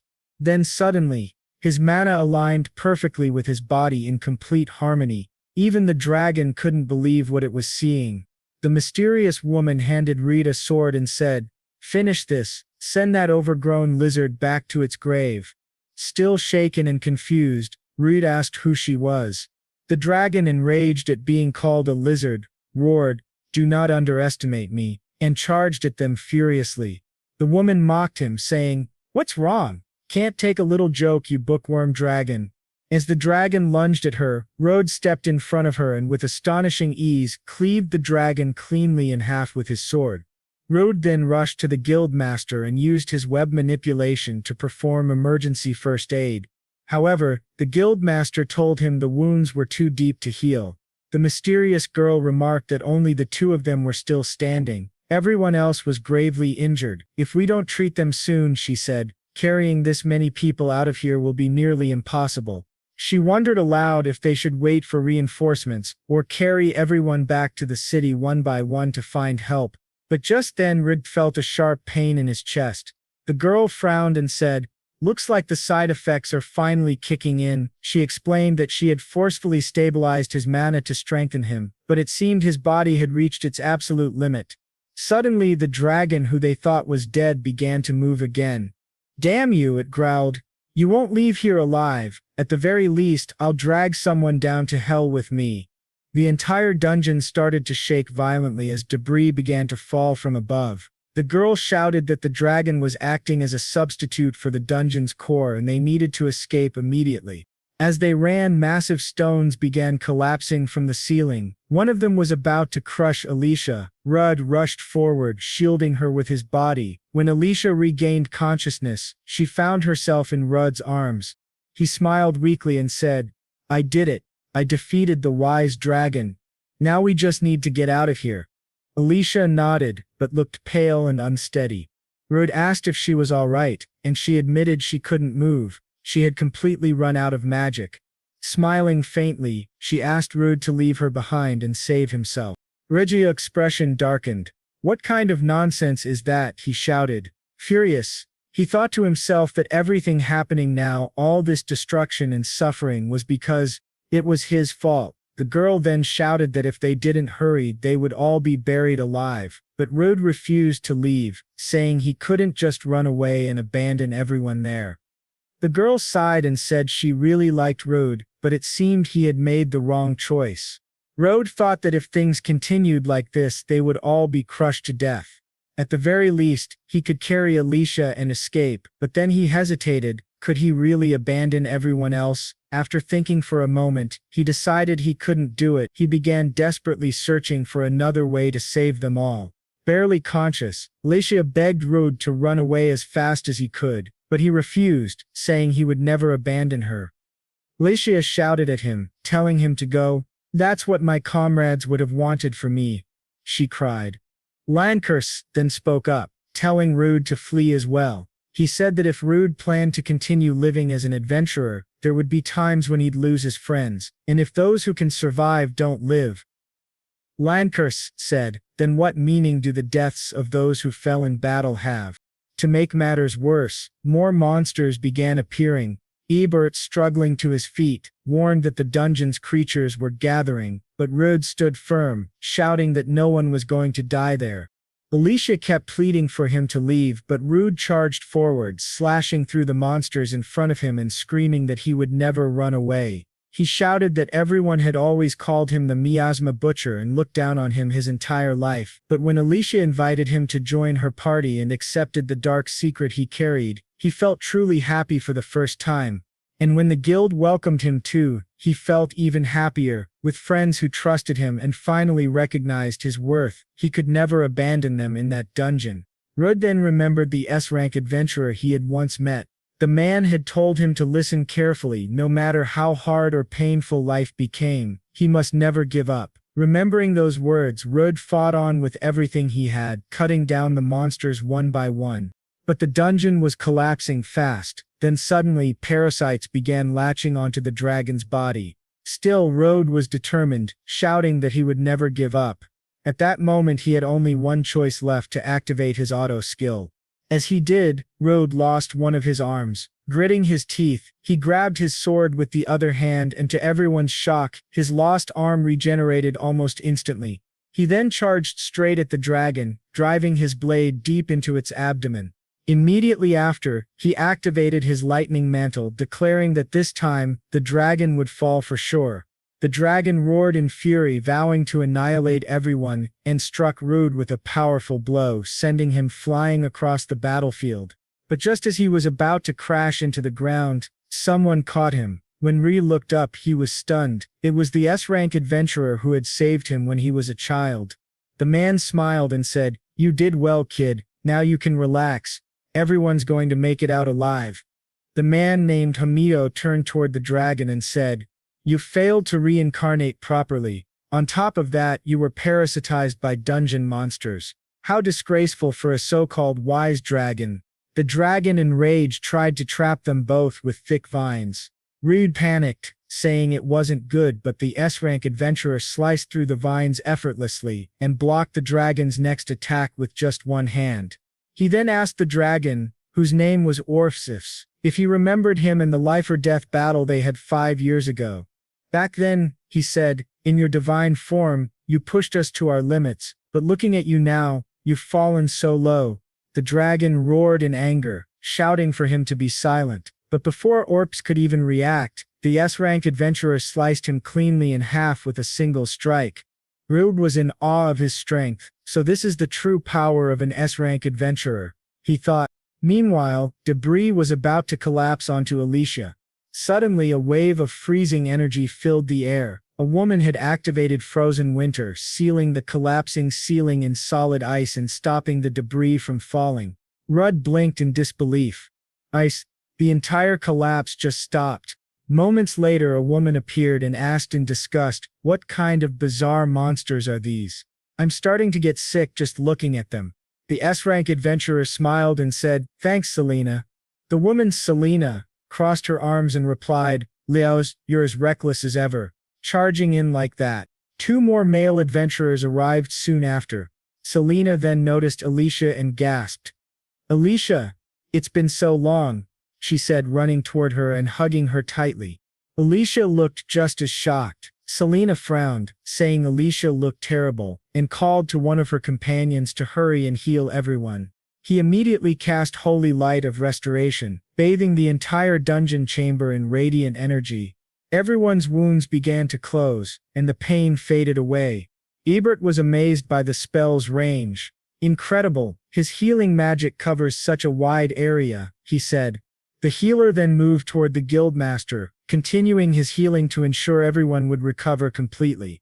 He was in the most critical condition, so the healer activated the soul restoration seal. He said that he had already healed everyone's wounds, but they were still completely drained of stamina and magic. He told everyone to rest for a while, but added that he couldn't revive those who had already lost their souls, meaning one of the adventurers had died. Leonez then said that everyone would leave the dungeon immediately and that those who couldn't walk should lean on someone for support. Everyone began to exit the dungeon, relieved and happy to be alive. Rudd, however, looked back at the remains of the monsters scattered across the floor. The scene then shifted to a forest where they had set up a small camp. One of the adventurers held something in his hand, a fragment of the dragon soul of Orts. He explained that it would likely regenerate over several years and eventually revive. He continued, saying that the Wings of the Light Lion group had defeated Orcs 5 years ago and the dragon soul fragment had been safely stored in the royal capital. Lankurs then asked why Orcs had managed to resurrect in such a remote town like Bologna. The adventurer explained that the royal vault had recently been robbed, which clearly shocked Lankurs. He went on to say that Orcs' resurrection this time was caused by an artificial anomaly inside the dungeon, created by someone deliberately. Selena sighed, saying it was a shame. If Alicia had joined the Wings of the Light Lion, our strength would have been equal to an entire army. Alicia replied that her level had dropped considerably, and that she had different goals now. The battle had made her realize how weak she still was. Selena smiled and said, "You've always been stubborn, Alicia. Once you decide something, you never change your mind." Alicia thanked her for the offer and the kind words. Selena then joked, telling her to at least come see the members of the Wings of the Light Lion sometime. "We've got a selfish leader, a muscle-headed idiot who barely speaks, and a 2-meter-tall nerd. There are way too many men in that group. It drives me crazy." Leonez told her to quiet down, saying she was talking too much and making Alicia's partner uncomfortable. Rudd then stood up and said that something had happened in a village east of there when he was a child. No one understood what he meant until he explained that Leonez had been the one who saved his life. Reed said that Leonez might not remember it, but that day he became his hero. Leonez smiled and said, "So you were that little boy I saved back then? I see now you never gave up." Selena laughed softly. "So this is the kid." Leonez always said he wished they could have arrived earlier that day to save more villagers. He's regretted it ever since. The healer added, "That's exactly why he's so reckless now. He's always causing trouble for the rest of us." Leonos chuckled and said that thanks to Rude, the effects of the dungeon anomaly had been neutralized. "You've become a fine adventurer," he told him. Rudd humbly replied that he didn't deserve such praise but still thanked Leonos for his words. Lantkaris then said that considering the recent chaos in the capital and Bologna's need for stronger defenses, he was planning to form a new city guard unit and asked if Rude would like to serve as its captain. Rudd was surprised and honored but ultimately declined the offer. Lantkaris respected his decision but asked for his reason. Rudd explained that during the dungeon conquest he realized just how unprepared he truly was. Without more strength, he wouldn't be able to protect his friends. Turning to Leonos, Rude said he became an adventurer because he deeply admired the kind of person Leonos was. He admitted he was still far from reaching Leonos' level, but he was determined to grow stronger and one day he wanted to fight alongside him. He then looked at Alicia and said that someday they would conquer the Abyss dungeon together. Alicia smiled warmly and said she couldn't wait for that day, calling Rude her partner. Lankar sighed, saying he could see that both of them already had their own goals. Ruddard added that he was planning to leave Bologna soon, and embark on a new journey to further improve his abilities. The healer, intrigued, remarked that Rude's energy was fascinating, unlike any conventional magic. He explained that Rude's magical essence had somehow taken root in his human body, something that should have been impossible. He then asked, almost hesitantly, if Rude had ever eaten monsters. Everyone froze in shock. Selena immediately ordered everyone to stand back, saying Rude was dangerous. She raised her hand, preparing to attack him with her ice magic, demanding that he answer truthfully, and warning that depending on his answer she would kill him on the spot. But the healer quickly intervened, telling her to calm down. He then trapped her inside an earth prison to stop her from attacking. Furious, Selena shouted, asking why he had done that. "Eating monsters is the greatest taboo of all," she yelled. Then Rude finally spoke. He was considered untrustworthy. Hamadal said that Rude seemed to be special since he didn't show any signs of monstrification. To be more precise, there were no traces of darkness within his magical essence. However, he still didn't understand the reason behind it. Ladriones then apologized to Rude for Selena's rudeness, explaining that they were currently tracking down the thieves who had stolen from the royal vault. Based on the residual magical essence left behind, they suspected that monsters were somehow involved. Because of that, they asked Rude to explain his situation in detail. The scene then shifted. Rude had already explained everything. Leonis said, "So that's how you survived the poisoning, thanks to your status nullification ability." He noted that it was a very rare skill. Another adventurer agreed, saying it was the first time he had ever heard of such an ability, but now everything made sense. Selena commented that Rudd was the one who had dispelled Alicia's abyss curse, even though she had almost killed him afterward. Rudd simply smiled and said it was fine since he understood her reaction. One of the adventurers asked Rudd if, after eating monster flesh, he could replicate their abilities. However, he added that even if Rude ate the flesh of an aquatic monster, that didn't necessarily mean he could breathe underwater. Leonos then said that Rudd could indeed gain the monster's abilities but not their physical traits. He turned to Alicia and asked if she had ever eaten any kind of monster with Rudd. Alicia quickly replied, "Of course not. I would never eat a monster, not in a million years." Little did they know she was secretly curious to try one. Leones continued, saying he had been thinking if someone other than Rude ate a monster, they might absorb its essence and potentially gain its abilities as well. Alicia was shocked and said that what he was suggesting was insane. For starters, eating monsters is a taboo. If you eat one, you could end up turning into one, she said. Leones calmly replied, "That's why we could use substitution magic, to possibly reverse the transformation." His words left everyone stunned. But Rude shook his head and said it wasn't possible. "There are only two outcomes for those who eat monsters," he said. "Either you turn into one or you die." One of the adventurers muttered that he understood now, instead of transforming into a monster you could simply die from it. Rud explained that the first time he ate a monster, a massive surge of mana had erupted inside his body, causing him to lose all control over himself. Back then he had been driven by an overwhelming desire for revenge against those who had betrayed him. That rage had kept him moving forward. He added that only now were the side effects of absorbing that mana finally starting to fade.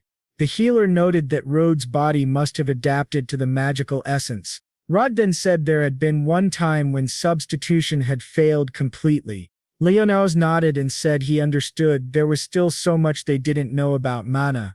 Another adventurer agreed, saying it was something too dangerous to play around with. Leones then asked Rod if he could demonstrate his abilities, saying that while he understood the theory, there were still many mysteries about mana that needed to be explored. If we really want to understand mana, he said, we should speak through our swords. After all, we're all adventurers here. The scene shifted again, this time showing a group of unicorn rabbits in a meadow with the adventurers preparing to hunt them. Shortly after, the scene cut to Rud cooking the unicorn rabbits over a fire while everyone watched him closely. Selena complained that it was a bit unfair. They had to use items or rest to recover their magic, but Rod could just eat to restore his. Alicia commented that it was incredibly convenient to regain mana simply by eating. Both women watched hungrily as Rud ate his meal. After finishing, Rud smiled and said, "That was great, thanks for the food," adding that his mana was now fully restored. Leoners asked if he was feeling okay after eating that. Rud assured him there was nothing to worry about, in fact he felt better than ever. Just then, a portal appeared before them. It was said that the secret garden transported those who entered into a space filled with pure plant essence, a place where no outside interference was possible unless the user allowed it. They told Rud he could enter, and as soon as he stepped through the portal he found himself standing in a breathtaking landscape. "No one can disturb us here," someone said. Rud tested the area by launching a fire spell at the grass, but nothing happened, not even a burn mark. "Looks like we can fight with everything we've got," he said. Leones removed his cloak and said, "I'll start. Don't hold back, Rud." Rud activated his morphic slash and unleashed a powerful wind attack toward Leones. Excited, Leones grinned. "So you're starting with the morph ability, huh? That means you really can use the powers of the monsters you've eaten." Leonos deflected the attack easily, but Rud immediately followed up by activating his spider web skill. However, Leonos sliced through it effortlessly and asked. He had everything the boy could offer. However, suddenly he noticed a strange smoke drifting toward him. He immediately recognized it as a paralyzing breath. Rud appeared behind him, attempting to strike, but Leonins quickly blocked the attack, saying that Rud was far too naive. "With half-baked tactics like that, you won't even scratch me," he said. The two began clashing swords fiercely. Leonis told Rud that he relied too much on his abilities, which made all his attacks shallow and predictable. Rud was shocked that the paralysis hadn't worked on Leonis, but Leonis explained that it had. It's just that high-ranking adventurers have strong resistance to status effects. Rud then activated his iron body, but Leonis struck him in the chest with a heavy punch. Leonis said, "Many monsters have resistance to negative status effects. Don't rely too much on your abilities, Rud." Rud had activated his instant step and dashed toward Leonos, but Leonos countered with a kick straight to Rud's face. Even so, Rud stood up again, channeled mana into his sword and used Rabbit Leap to gain more momentum. Leonids recognized it immediately. It was the skill of the rabbit Rud had eaten earlier. "You're really skilled," Leonids said. "I have to admit it." Rechton unleashed a powerful slash, but when the smoke cleared, Leonos had already overpowered him, saying, "You won't land a hit on me with such a wide, unrefined strike. Monster abilities can be powerful, but your swordsmanship is still lacking. That last move might work against huge monsters, but against a human it's nearly useless." He helped Rud back to his feet and asked if he had ever heard about technique. "The circulation of mana through your body enhances your physical abilities," he explained. At that moment, Rud remembered that feeling. He focused and managed to circulate his mana properly. Leonos smiled and said, "You learn fast." Excited, Rud asked if he could spar with Leonos once more. Leonos, equally thrilled, said, "Of course, come at me with everything you've got this time." One of the other adventurers laughed, amused by how fired up the two were. After a while of intense sparring, they both took a break. Rhodes said, "As expected of an S-rank adventurer, I couldn't even land a single hit." Level Unas replied, "But with your variety of abilities and versatility, you managed to pressure me several times." Overjoyed, Reed thanked Leos, saying that during their fight, Leos had constantly pointed out his weaknesses and bad habits, so in a way he had been training him. The large adventurer nearby chuckled, saying that Leos was just being weird as usual. Lenones himself seemed puzzled. "I don't remember saying anything special," he said. Rude thought to himself that it was the first time he had ever heard that man speak like that. Then another adventurer brought up Rude's habit of eating monsters and warned him never to tell anyone else about it. "If the royal capital finds out, you'll be executed," he said. Rude was stunned. Hamato explained that the closer one got to the royal capital, the greater the influence of the church. To them, the holy scriptures were sacred, and within them consuming monsters was considered the gravest sin of all. Rid tried to argue that his abilities nullified the negative effects, but the adventurer shook his head. "Even so, going against the scriptures is a sin. Those self-righteous clerics would never understand your side." He then asked Rude if anyone besides the adventurers who had joined the dungeon expedition knew about his secret. Rude replied that no one else did. After all, it was a taboo. He had only told Alicia, but then he remembered there was one more person who knew: the old blacksmith, Dun-en. The scene shifted to show Doan holding a massive sword, proudly saying that after years of research, he had finally done it. The scene then transitioned back to Bellona inside the dwarf's workshop. Doan said he didn't care about what others ate. That wasn't his business, but he told Rude not to worry, assuring him that he wouldn't tell anyone about his secret. Then, frowning, Doan said the real problem was that Rude had ordered a custom sword but now claimed he didn't need it anymore. Realizing his mistake, Rude immediately apologized for the cancellation. Doan, still angry, said, "I forged a sword that won't break even when you channel mana through it. Do you have any idea how difficult that was? After all that effort, you tell me you don't need it anymore." Rudd could tell how furious the dwarf was, and Alicia whispered that, of course, Dawn had every right to be angry. Delm then looked at Rudd and asked, "Can you do me a favor?" Rudd, feeling guilty, said, "Anything." With his cheeks slightly red, Dawn said, "Then, can I touch your sword?"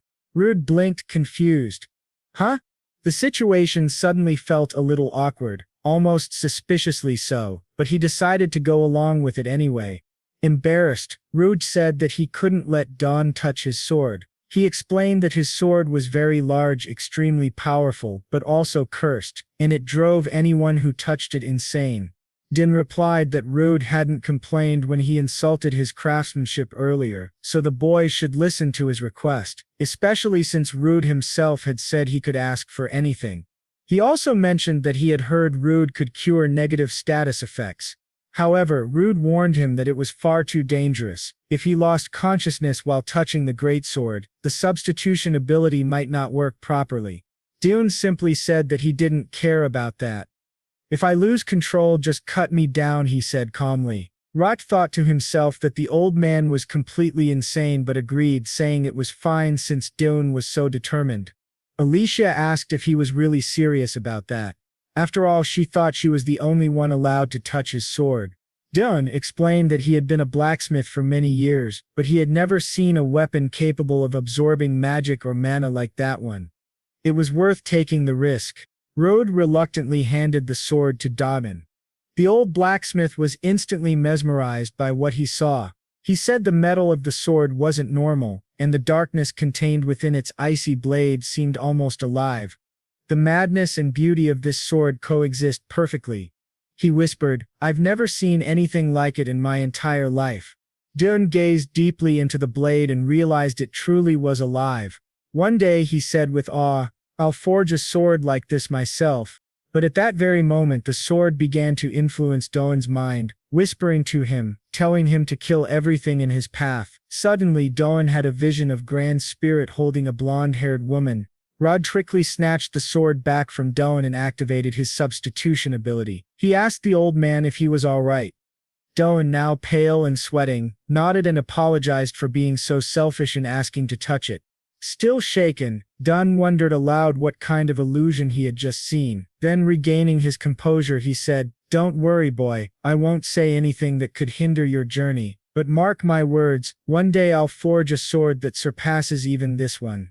The scene then shifted to a carriage gently rolling down a road. Road leaned back and said that it felt incredibly relaxing, but that renting it had been a pretty bold move. Alicia laughed and said that she had been hunted constantly over the past few years, so it was good to relax every once in a while.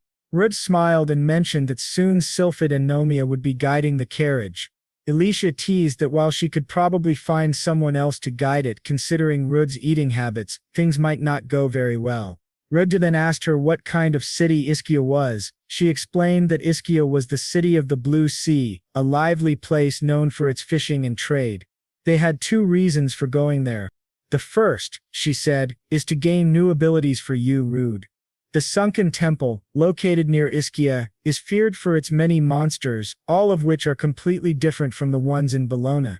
You'll be able to acquire many new skills there. The boss of that dungeon, the King of Scissors, possesses an incredibly powerful skill known as Iron Body. Rud asked if Iron Body was a stronger version of his hardening skill. Alicia replied that she remembered struggling greatly against that kind of toughness. Not even the attacks of high-ranking adventurers could penetrate that defense. The second reason, she continued, is to revive Del. That sunken dungeon is where Del was born, so we need to restore her as soon as possible. Besides, it'll make us stronger too. Rud asked if that spirit hadn't been devoured, but Alicia explained that spirits don't have physical forms. Even if they're damaged, they don't truly disappear. We'll restore her mana in the sunken dungeon and then recover her original power, she said. She added with a smile that Ischia was also famous for its delicious seafood. Then she asked, "By the way, when we left Bologna, did August give you something?" Rud pulled out a book and asked, "You mean this?" He asked what it was about, and Alicia told him it was a journal written by someone who had researched the practice of eating monsters, something that might prove very useful to him. Redout then remembered what Leonos had told him, that it was now his time to shine. He recalled the moments he had shared with that group of heroes before saying goodbye to them, the people he had admired so deeply. Alicia teased him, asking if he was planning to go on another adventure with Leonos and the others. Rud, flustered, asked what she was talking about. Laughing, she said, "You're being way too suspicious right now." Rud sighed and asked Alicia to give him a little time. The scene then shifted once again to a terrified person sitting on the grass. In front of them, a man was being held by the neck by a monstrous creature. The man, gasping for air, shouted desperately for her to run away as fast as she could. But when the woman, she looked back and saw more monsters behind her. Demonic boars. The scene then cuts back to the book Rud was holding, titled Notes of the Count. It read, "My research is forbidden, and I will record every method of cooking monsters here. Method for cooking a slime. Slimes are monsters commonly encountered by beginner adventurers, and can be subdued with relative ease. However, eating them is a completely different matter. Slimes contain a powerful acid within their bodies, so consuming them raw would dissolve your stomach and internal organs, potentially leading to death. Therefore, a process to neutralize the acid is necessary. Sauté the slime in a lye pot made from seaweed and leave it for 2 days until all the acid is neutralized. It can also be fried, but the oil splatters heavily and the meat shrinks significantly, causing a loss of flavor. The best way to prepare it is by stir-frying. Boil the slime in hot water until it changes color to a pinkish hue, but do not let it shrink. Then slice it into thin pieces. It is recommended to eat it with salad." Rud noted that the taste was slightly sweet, with a unique texture. When combined with the crispness of the salad, it creates an exceptional dining experience.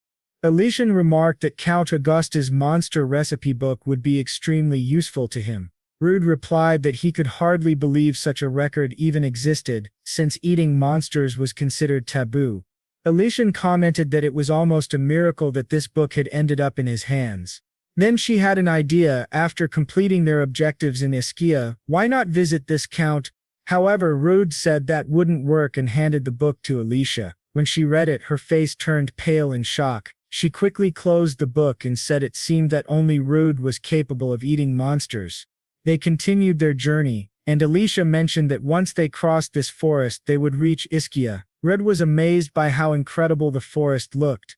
Alicia then asked if he had ever heard of the Calamity Dragon. Rudd replied that now that she mentioned it, he remembered hearing a story about it, a dragon so powerful that it was treated like a natural disaster, something humans could never resist, much like earthquakes or storms. He recalled that when he was a child, people used to scare him by saying the Calamity Dragon would come for him at night if he misbehaved. Alicia explained that this forest was famous for being the home of the Calamity Dragon. Startled, Rudd asked if it really existed and she confirmed it did. She said she had once seen the dragon from afar. Its appearance was divine, something no human could ever hope to surpass. Reed thought to himself that since he was born, there hadn't been any reports of the dragon appearing in the world. If Alicia had truly seen it, then she must be much older than she looked. She immediately noticed what he was thinking and scolded him, saying it wasn't polite to calculate someone's age. Just then Phaeton appeared, saying that there were 3 demonic boars ahead. Alicia stated there was no way around them, they'd have to defeat them to proceed. They launched their attack immediately. Alicia firing fireballs while Rudd appeared behind the beasts, slicing them cleanly in half with his sword. However, when they looked to the side they saw dead humans lying on the ground. The sight was gruesome. Ironically, it came from the same man who had just split 3 demonic boars as if it were the most normal thing in the world. Alicia commented that strange anomalies were occurring in the dungeons, and that Rudd was their natural predator. Now that the Calamity Dragon had disappeared, demonic boars were reproducing at an abnormal rate. Rudd said that leaving them like that would be dangerous, and since they happened to be passing through this area there was only one thing to do. They had to deal with the demonic boars as quickly as possible. Using his heat vision, Rudd located the herd around 40 to 50 in total. Alicia said their threat level was low, but they were clever and always moved in groups so they couldn't lower their guard. Their position was perfect to avoid a large-scale battle, and according to standard tactics they should reduce the numbers all at once. Rudd activated his paralyzing breath, attempting to freeze all the demonic boars simultaneously, but then he realized it hadn't worked. He remembered Leonos once saying that many monsters had resistance to specific status effects. The others quickly administered anti-paralysis herbs, allowing everyone to return to normal. Alicia then noticed that the boars were gaining temporary resistance as well. Laughing at Rudd's failed attempt, she teased him, saying his paralyzing breath didn't work. Annoyed, Rudd told her he got the point and to shut up. At that moment, all the demonic boars charged straight toward Rudd. He said he was going to turn them all into pork ribs. The battle began, and Alicia asked if she should wipe them out with her magic. However, Reed told her not to, since he wanted to test something. He then activated only his poisonous scales, saying that if he fought like that he might have an advantage. Ace immediately covered her nose, saying that if he got too close she would be affected as well. Rudder charged at the boars, shouting, "If paralysis didn't work, what do you say about poison?" He began cutting down the demonic boars, telling them they could all come at him at once. With each movement, the poisonous scales spread to the monsters within his range. He noticed that the scales' effect worked, but one of the monsters still alive attacked him from behind. Rudd quickly dodged the attack, but the boar then activated its command ability, rallying the others. Rudd realized he should have taken that one out first. Alicia shouted for him to be careful and look up. When he looked, he saw a massive boulder falling straight toward him. He managed to dodge it but wondered where it had come from. Then he noticed a strange, different-looking boar nearby and muttered, "What the hell is that?" S explained that it was a demonic boar king, a monster that usually lived deep within dungeons. It shouldn't even appear on the surface. Perhaps it was due to the influence of the Calamity Dragon, which might have increased the local concentration of magic. Either way, they couldn't let it wander freely as the damage would only grow worse. Rudd decided there was no time to think and began attacking again, saying they could discuss it later. First, they needed to defeat the Boar King. He said he had no time to waste on the others, told them all to die quickly, and sliced through the remaining boars. The Boar King launched another boulder at Rudd, but with his instant movement, Rudd dodged it easily. He tried to strike the Boar King, but the creature blocked his attack. Suddenly all the other boars surrounded him. Rude smirked and said that when the leader was threatened, the minions gathered, which was perfect since he could take them all down at once. He let out a roar and released part of his power, knocking down several of the minions. Then he activated a miasma status effect that spread through the area, terrifying the Boar King. Rudd said it was his turn now. At that moment, he remembered Leonais's teachings, to feel the sensation of wrapping his body with mana. Following that advice, he managed to block the Boar King's powerful attack with just one hand. Rudd thanked Leonais for the lesson, then sliced the Boar King in half effortlessly, saying that Leonais had made him much stronger. Alicia was amazed that Rude managed to kill the Boar King with a single strike. She asked about the earlier ability, wondering if it had been the miasma wave. Rude confirmed it was, explaining that he had obtained it from the miasma dragon, and that it was an extremely powerful ability. However, he mentioned it had one flaw. When she asked what it was, he replied that it made him very hungry. The scene then shifted. Rude had already prepared another monster dish. Elisa commented that once again he had made something incredibly delicious. Rude said he used the notes from the Count's book to season and prepare the meat, and he couldn't wait to taste it. Suddenly someone appeared, saying it smelled amazing. Rude was shocked. It was the same adventurer girl from before. She asked if she could join them, calling Rude Mr. Monster-Eating Adventurer. Rude asked what she was doing there, and she replied that she liked him so much that she decided to follow him. She said that back in Abalio, she had seen him cooking monsters and had been craving a taste ever since. Without hesitation, she picked up a piece of monster meat and ate it. Rid and Alicia were horrified, unable to believe what she had just done. Ice panicked and said they needed to make her vomit immediately. Rid grabbed her and told Alicia to stick her fingers in the girl's mouth to make her throw up. The girl, confused, asked what was happening. Alicia, trembling, said it was because she had eaten monster meat, and if she swallowed it she would surely die. However, the girl calmly replied that she would be fine. Red, desperate, shouted that there was no way that could be true. Alicia said they were doing this for her own good, but the girl grew irritated and threw both of them far away. She angrily said, "Honestly, how dare you touch my body like that?" Rudda was stunned, wondering what had just happened. The girl complained that she hadn't even been able to enjoy her meal properly because of them, then continued eating the monster meat. As she did, she began acting strangely, which left Rude and Alicia both deeply alarmed. Alicia was extremely worried about what was happening. She wondered if that crazy girl was turning into a monster, and Rude said he would try to use substitution on her as quickly as possible. However, out of nowhere the girl suddenly shouted that it was the most delicious thing she had ever eaten. Alwys and Rude were completely confused, not understanding what was going on at all. Alicia asked the girl what was happening, while Rude said he still couldn't sense any mana coming from the ingredients. Alicia then said that, apparently the girl seemed to be completely fine. Hearing that, Alicia started to get a craving to eat some too, but the girl told her that, even if it wasn't selfish of her, she couldn't eat monsters, and asked Rude if he knew what happened when humans ate monster meat. Alicia then asked why she was eating it, and the girl replied, "I said humans can't eat monsters, but for a monster like me, it's perfectly normal." Rudd was shocked and asked, "What do you mean a monster?" The girl nodded and said, "Yes, I'm not human." Rudd immediately activated his analysis ability to check her identity. The results showed her name was Lamira, and that she was of the human race. Confused, Rudd told her that his analysis showed she was human. Lamira apologized, saying she had forgotten to undo her disguise, and asked him to analyze her again. When Rudd did, he was stunned, taking a step back and shouting for Elisa to move away from her immediately. A frightened Elisa asked what was wrong, and Rudd said, trembling, "That thing is the Calamity Dragon." The system revealed her true identity, Lamira, the Calamity Dragon, race monster. Alicia was terrified, saying it couldn't be true. Lamira, unfazed, simply commented that the pork ribs were fantastic, even more delicious than any monster she had ever eaten before. Regaining his composure, asked what her goal was. Lamira smiled and told him to relax. She wasn't planning to eat him or anything like that.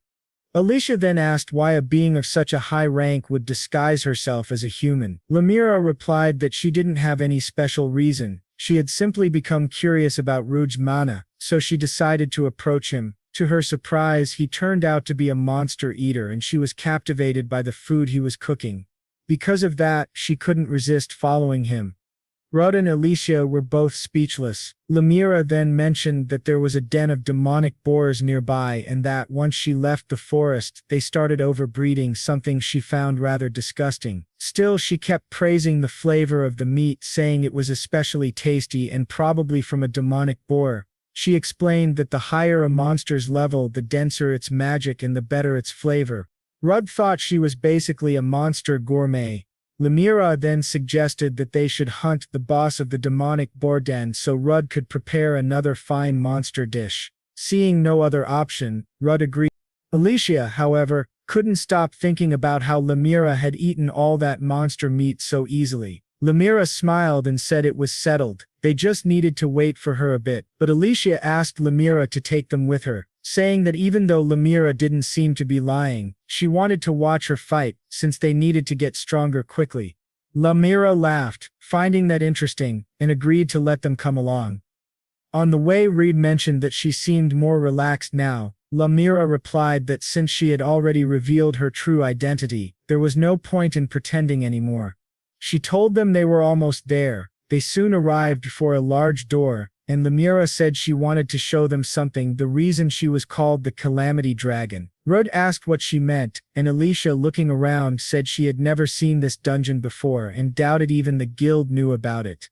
Lemira said the source of the stench in her territory seemed to be coming from there, but she didn't want to use too much mana yet. When she opened the door, they saw what looked like a treasure vault filled with monster ingredients. Alicia noted that the number of monsters inside seemed normal, and Rude offered to help Lemira, but she smiled and said there was no need. She told Reed that he would cook later to help her restore the mana she would use there. At that moment, Lemira transformed into a half-dragon, and just her presence was enough to make the demonic boars collapse in fear. Lemira said that since she had enjoyed such a delicious meal today, she would make an exception, then activated her destructive breath ability. The attack was so powerful that it obliterated everything within the dungeon, annihilating everything in its path. Both Alicia and Rudd were left speechless, unable to believe the sheer destructive power she possessed. Lemira then said with a smirk that it had been a long time since she had released such a devastating blast. She then told Rude that it was time for them to prepare some demonic boar king ribs. Rudd asked her to wait a moment since, even if he wanted to cook, she had completely turned the creature's body into ashes. Lemira grew visibly frustrated, saying it had been a long time since she had lost control like that. Suddenly, however, she caught a scent and told them to cheer up. The boss was still alive and located on the floor below. She urged them to move quickly. As they descended, they found a massive door in front of them. Lemira said it looked like the entrance to the boss chamber. Without hesitation, she kicked the door open, and they came face to face with the demonic boar emperor. Lemira remarked that it was a beautiful piece of ingredient material. She added that to preserve the quality of the ingredient, she would take it easy this time. She explained that Rhodes' mana control was still quite amateurish and told him to pay close attention. This was how one properly infused mana in combat. The demonic boar emperor charged toward her, and Rude shouted for her to be careful, but Lemira swiftly landed a powerful punch right to the boar's face, stunning Rude with her strength. She said that one more hit should finish the job and then kicked the creature in the stomach, sending it flying across the chamber. Rude and Alicia were amazed by her sheer power, and Lemira told Rude that it was time to prepare their meal. The scene then shifted. Rude had cooked demonic boar emperor steaks and ribs. Lemira was already excited, saying she had been looking forward to this moment for a long time. When she tasted the food, she said it was absolutely delicious. She could feel the mana returning to her body, and her absorption efficiency was even better than when eating the meat raw. Rudd asked if it was really that good, and Lemira replied that an amateur like him wouldn't understand yet. He still had a lot of training to do before he could truly grasp what she meant. Alicia looked frustrated, since she was the only one who couldn't eat monster meat. Then Lemira asked Rude why he didn't join her. Alicia, alarmed, asked what she meant by that. Lemira said that if Rude became her personal chef, she would teach him how to control his mana properly. Rude admitted that it was a tempting offer, but it was all too sudden for him to decide. Lyra then mentioned that she could smell the wise dragon's scent coming from his backpack. She said he was so afraid of the side effects that he hadn't even eaten it yet, and that it was a waste not to consume such an incredible species. Rude was surprised that she had noticed, and Lyra asked if he remembered what happened to his body during that battle. Rude nodded and said that to recover mana, he had eaten the wise dragon's egg and felt an overwhelming surge of energy coursing through his body, so intense that for a moment he had stopped feeling like himself. Lumira confirmed that was exactly the issue. His body had failed to completely adapt to that overwhelming mana. She also noted that it was strange because with his status nullification ability, such a thing should have been impossible. She then suggested that he try cooking and eating that dragon meat again. If he lost control, she would be able to suppress him. Whether or not he could absorb the full power would depend entirely on him. Rhoda hesitated, wondering if he should take such a risk, but before he could even think it through, he had already grilled the wise dragon meat. Lemira commented that it looked delicious. Rhoda agreed, but asked if she was sure it was edible, and how they could know it wouldn't turn out like last time. Lemira told him to just relax. She explained that mana, like magic for humans, was something rooted in a monster's body. When a human absorbed mana, their body rejected it because it wasn't designed for that, which was when either mutation or death occurred. However, Lemira revealed that Rud's ability suppressed both outcomes. To be precise, she had modified his body, nullifying only the mutations that would cause him to lose his humanity, while allowing beneficial mutations that helped him adapt to mana. She told him that his body was still evolving, and in its current state, it still wasn't fully capable of absorbing all that power. Lemira then asked if he had felt something similar the first time he ate monster meat. Red replied that yes, the first time he had eaten it, he had completely lost his sanity. Alicia said that Rode simply couldn't handle such an overwhelming amount of mana yet. If he kept leveling up, eating more monsters and raising his stats, he might eventually be able to adapt completely, though there was no telling when that would happen. Lyra nodded and said there was another way. Since his body couldn't handle it yet, he could compensate with technique. She explained that this technique was similar to the mana manipulation he had learned, and maybe he already had the foundation for it.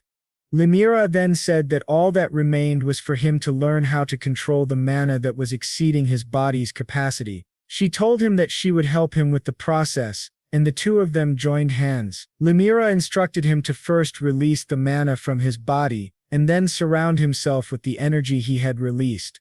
Rid said that the power was incredible and completely different from before, but at that moment his body couldn't handle it. He let go of Lemira's hand and she told him to always remember that feeling running through his body. This meal would serve as good training for him as well.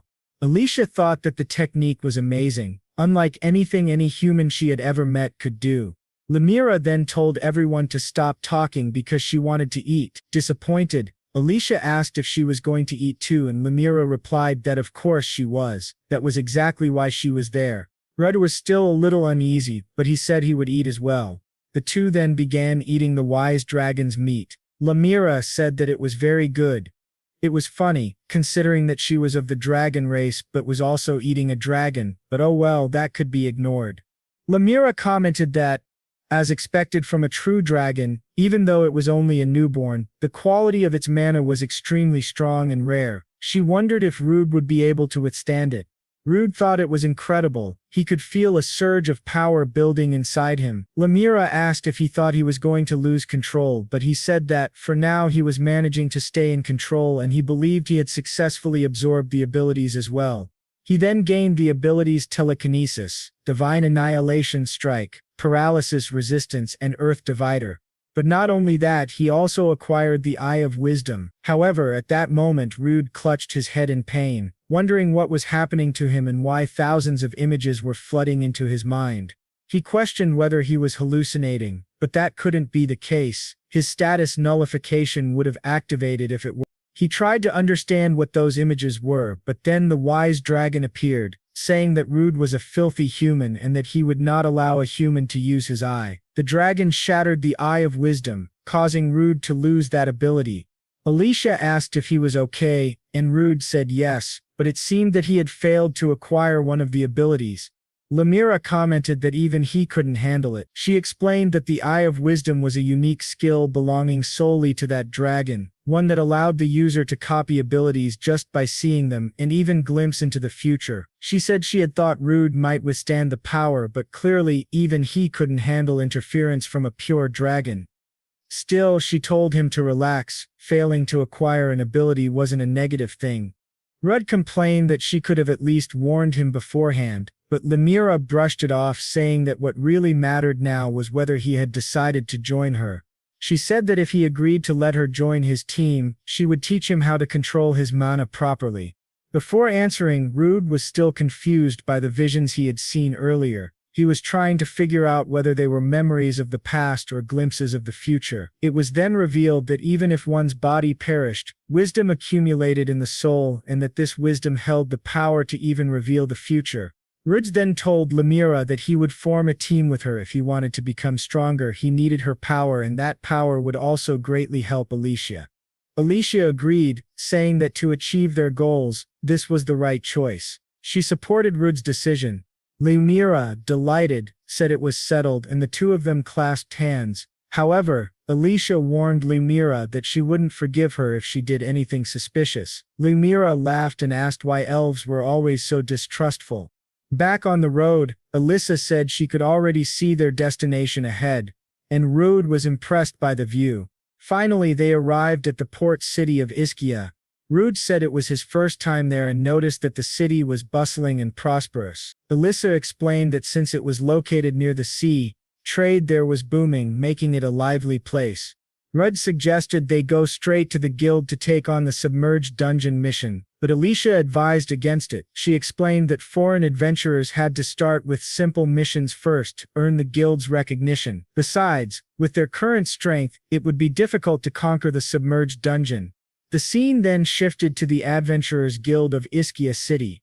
Alicia pointed out that the quests there were beginner level and that one of them looked like the perfect starting mission for Rude. At that moment, two guys then showed up, asking if they were newcomers. They said it looked like a low-level, weak group. They glanced at Lemira and asked who that little girl was, saying that going on an adventure wasn't child's play. They mocked her, saying that if she came to play, she should just go back home. It would be much safer for her to play with her mommy and daddy. At that moment, another man stepped in and told them to stop. He apologized on behalf of his teammates, saying they were always rude. The rude men then called this blonde guy Alan and sarcastically asked who said he was their leader. Alan replied that if they intended to tarnish the name of the White Wave Blades, he'd have to deal with them himself.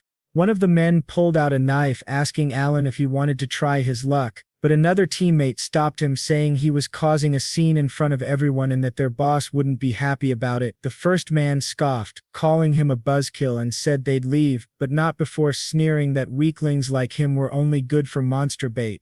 Lemira then asked Rude if she could roast them and eat them, but Rude told her to relax. Alan bowed deeply, apologizing once again on their behalf, saying they were really difficult people to deal with. Rude told him it was fine. There were rude adventurers everywhere in the world. Alan asked if they were new in town, and Rude said yes, since they had just arrived. Alan introduced himself as a member of the White Wave Blades and welcomed them to the city of Ischia. Rude introduced himself as well. Alan then noticed the paper in Alicia's hand, and was surprised to see it was a quest for Blue Shark subjugation. Alicia confirmed it, explaining that since they had just arrived in the city, they thought it would be a good place to start. Alan nodded and said he understood. The quest wasn't particularly difficult, but since it was located in the ocean, they'd need a boat. Alicia agreed and asked if they should rent one. Alan offered to lend them his boat instead, saying it was the least he could do to make up for his teammates' rudeness. He even offered to accompany them, explaining that sea missions could be tricky if they weren't used to them. However, Lemira declined, saying they didn't need help. Alan said that was fine. He only wanted to apologize for his group's behavior. He added that it was important to form parties with people you could truly trust to guard your back. Then he said he'd prepare the boat at the port and wished them safe travels, hoping the ocean spirits would bless their journey and return. And honestly, this guy was giving off serious Bayern Group vibes, you know, that group from the start of the story that betrayed the protagonist. But anyway, let's move on. The scene then shifted to Rude, Alicia, and Lemira already aboard a boat sailing at sea. Alicia commented that they were lucky to get a boat so easily, while Rude said that Alan had been really kind to them. Lemira, however, wasn't pleased at all, saying the boat was cheap and mediocre. Annoyed, Alicia told her to stop complaining and said they should already be nearing the hunting grounds. Then Alicia asked Rude if she could talk to him for a moment. She activated her blessing of the water spirit of Erndel, but when she tried to cast it on Rude, she realized it hadn't worked, just as she expected. Rude's status nullification prevented the effect. Alicia explained that when facing aquatic monsters, they usually used magic to breathe underwater. Rude said it was fine if that didn't work on him since he had an ability called high-speed swim. He jumped into the water telling the two to wait there since it was a low-rank mission. He'd be back soon. Lemira remarked that Rude was a really interesting guy. Underwater, Rude swam deeper with a rope tied around his waist. He quickly located the blue shark of the earth, whose abilities were water bullet, current surge, amphibious, and pressure resistance. Rude wondered how he should cook shark. Should he make sashimi or fry it? Then he decided, saying he'd prepare it à la manière. The sharks detected Rude and rushed toward him. Meanwhile, above the surface, Lemira wondered if Rude would be all right, though she noted that the monster didn't seem too dangerous. Alicia explained that if something went wrong, Rude would send a signal through the rope and they'd just have to pull him back up, but she was sure this mission would be easy for him. At that moment, Lemira noticed something floating in the water and was shocked. She couldn't believe what she was seeing. It was a water horse, an incredibly rare creature. She realized that it had already spotted them, and that its ability to swim through water so gracefully could be very useful. Alicia agreed, saying they needed to capture it as quickly as possible. At that point, the water horse, he ended up launching a powerful water spell in their direction. Elise managed to block that attack with her wind magic. She then said that he used aquatic-type magic, so they needed to capture him, as Rude could eat him and gain very useful abilities. Lemira became even more excited, activating her dragon mode and saying that today's dish would be horse meat. Sounding like a psychopath, she added that she would suck the marrow out of his bones. However, Alicia asked her to wait a bit since she was scaring the horse. Lemira then said that the horse was very smart, realizing her power and trying to escape, but she wouldn't let him run away. She told Elise they needed to go.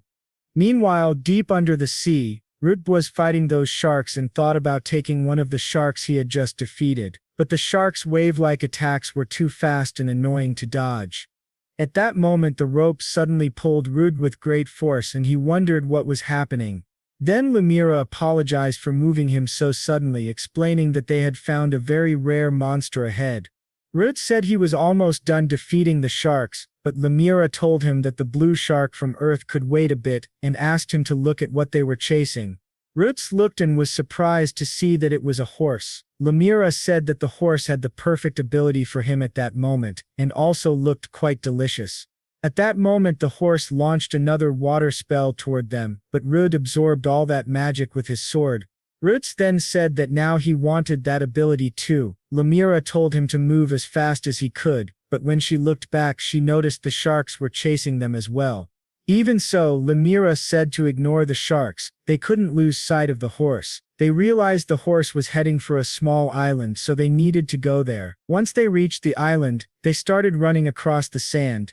Rude apologized to the sharks, saying they would have to wait, but what they didn't expect was that those sharks weren't ordinary sharks. They were actually a group of Tralalero Tralala, which shocked Rude since they were running on sand.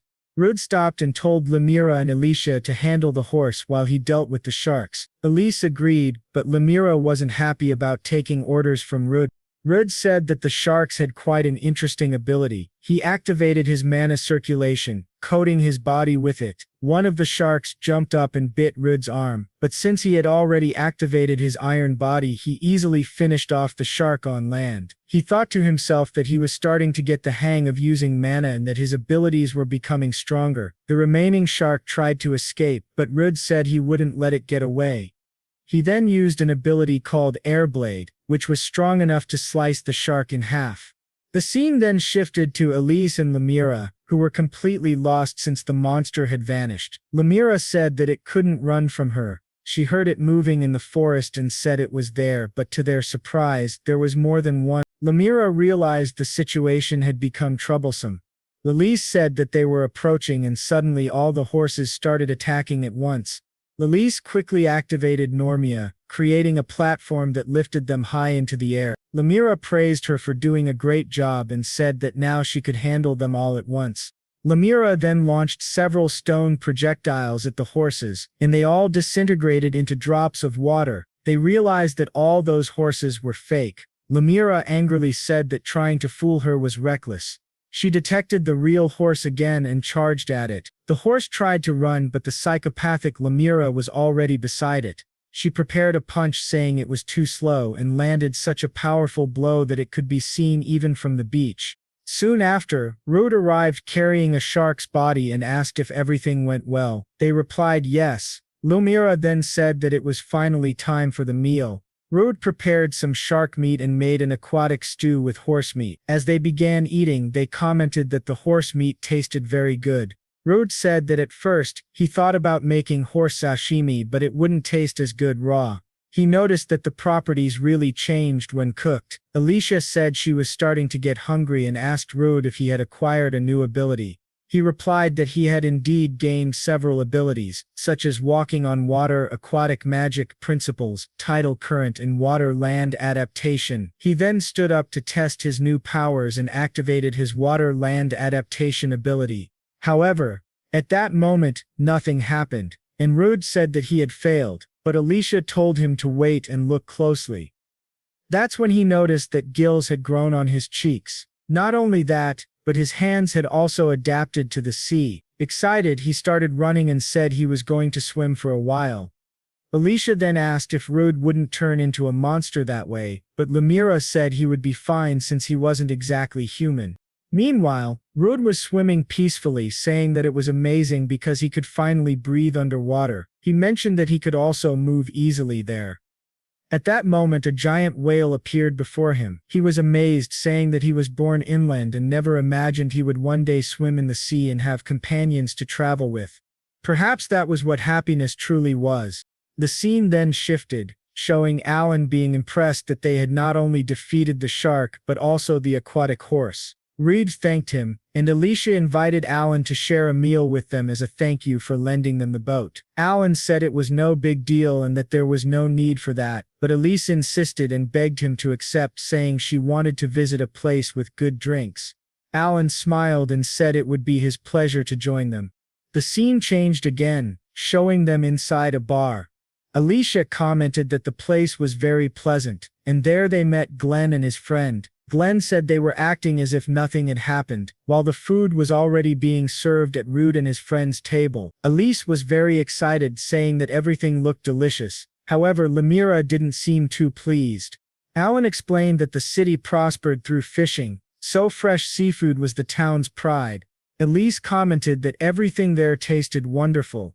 Lemira said that while the ingredients and preparation weren't bad, something was missing. Alan remarked that Lemira seemed quite the gourmet, but Elisa clarified that she was just very picky about food. Elise nudged her, warning her not to say anything weird at that moment. Lemira muttered that they were just complaining too much anyway. Alan then asked what they were doing in Ischia. Rudd replied that they were planning to challenge the underwater temple dungeon to collect materials from the floor boss so they could finally cure her child. When Alan saw her magic, he was astonished. It was a spirit. He wondered how someone so young could already command one. But Lemira interrupted, saying she wasn't young at all and had lived 3 times longer than anyone at that table. She then shoved some food into her mouth, saying that was her second portion. Just then, Glenn kicked their table, knocking all the food onto the floor. He apologized, claiming he was clumsy and that his foot had slipped.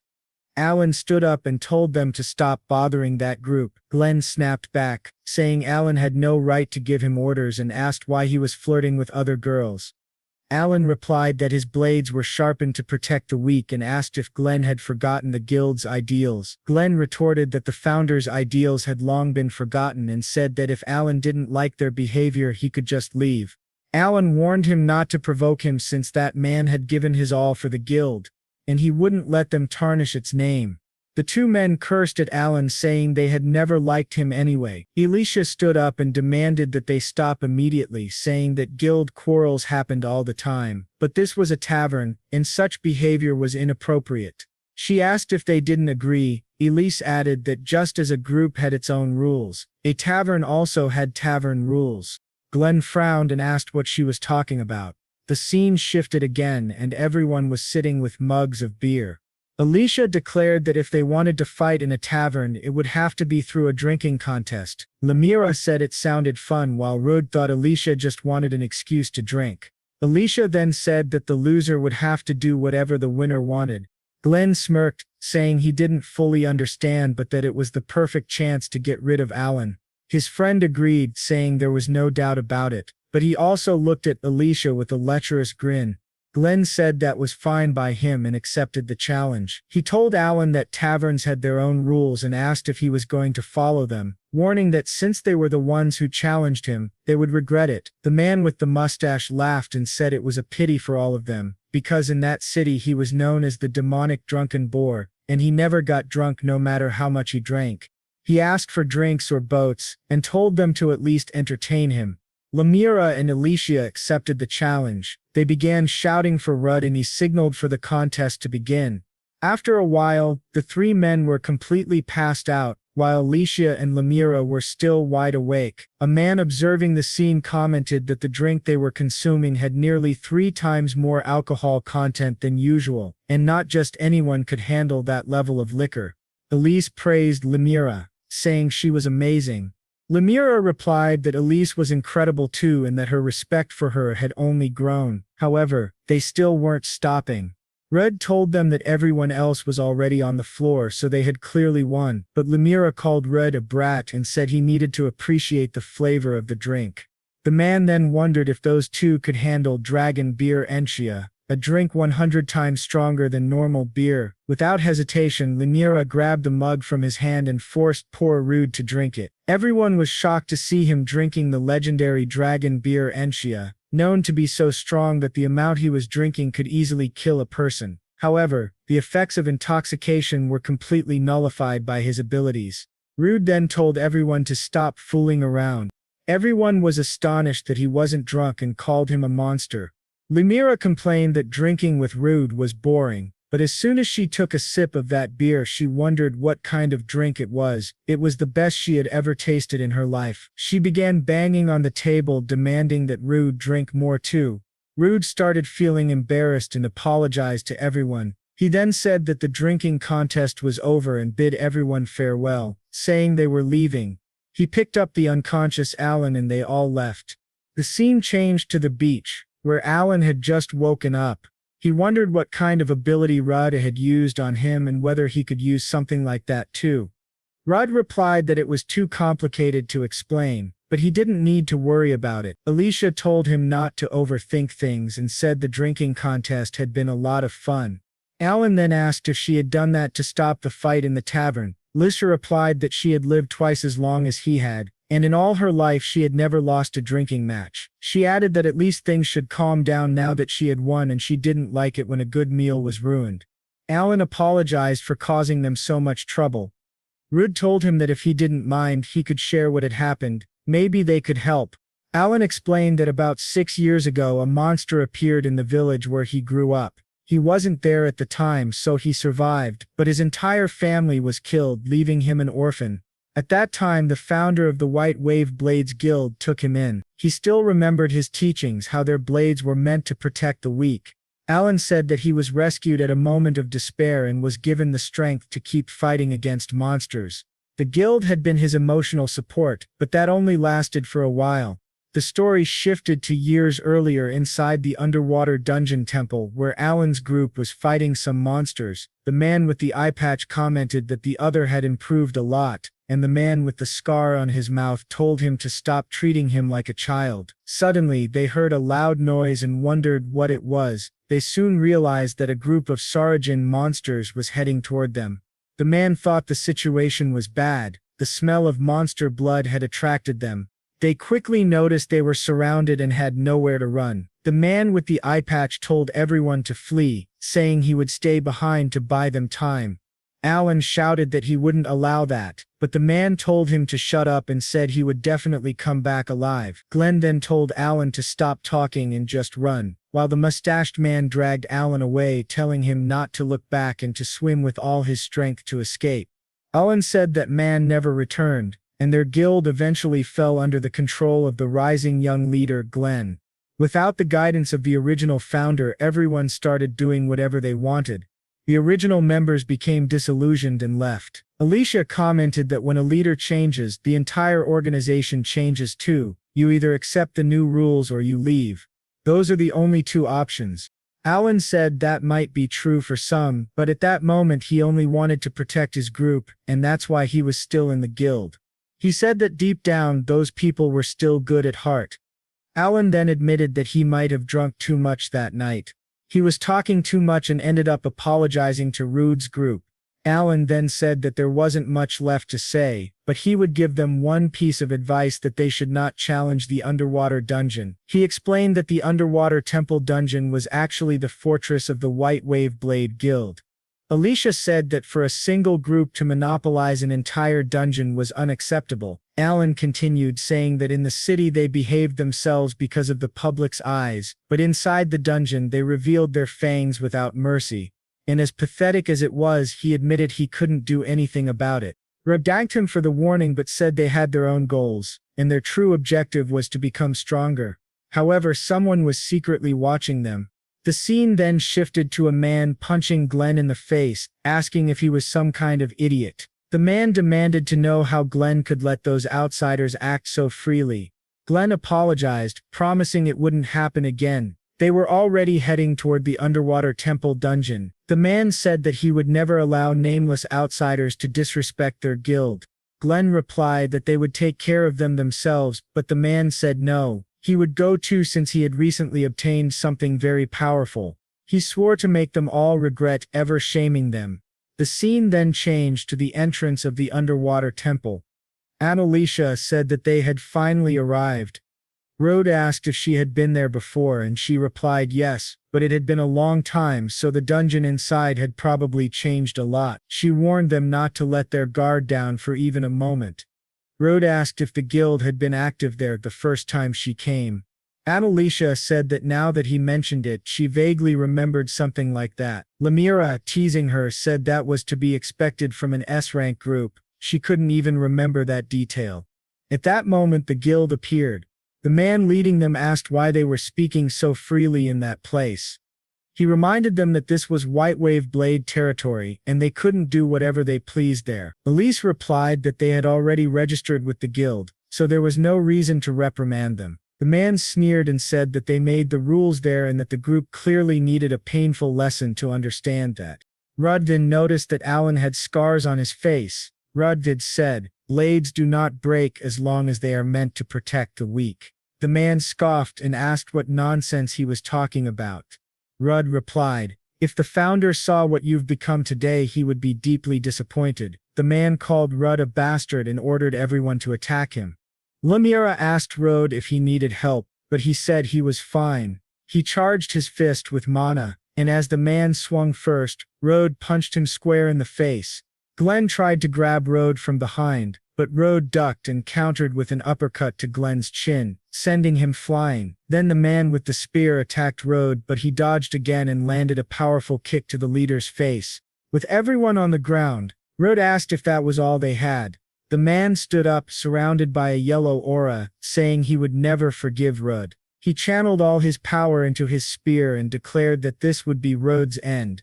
After launching his attack, a massive explosion occurred. Glenn proudly stated that it was their leader's ultimate power. No one could survive that technique, but when the smoke cleared, Rudd stood unharmed with his sword at the man's neck, saying, "With openings that wide, you could never hit me."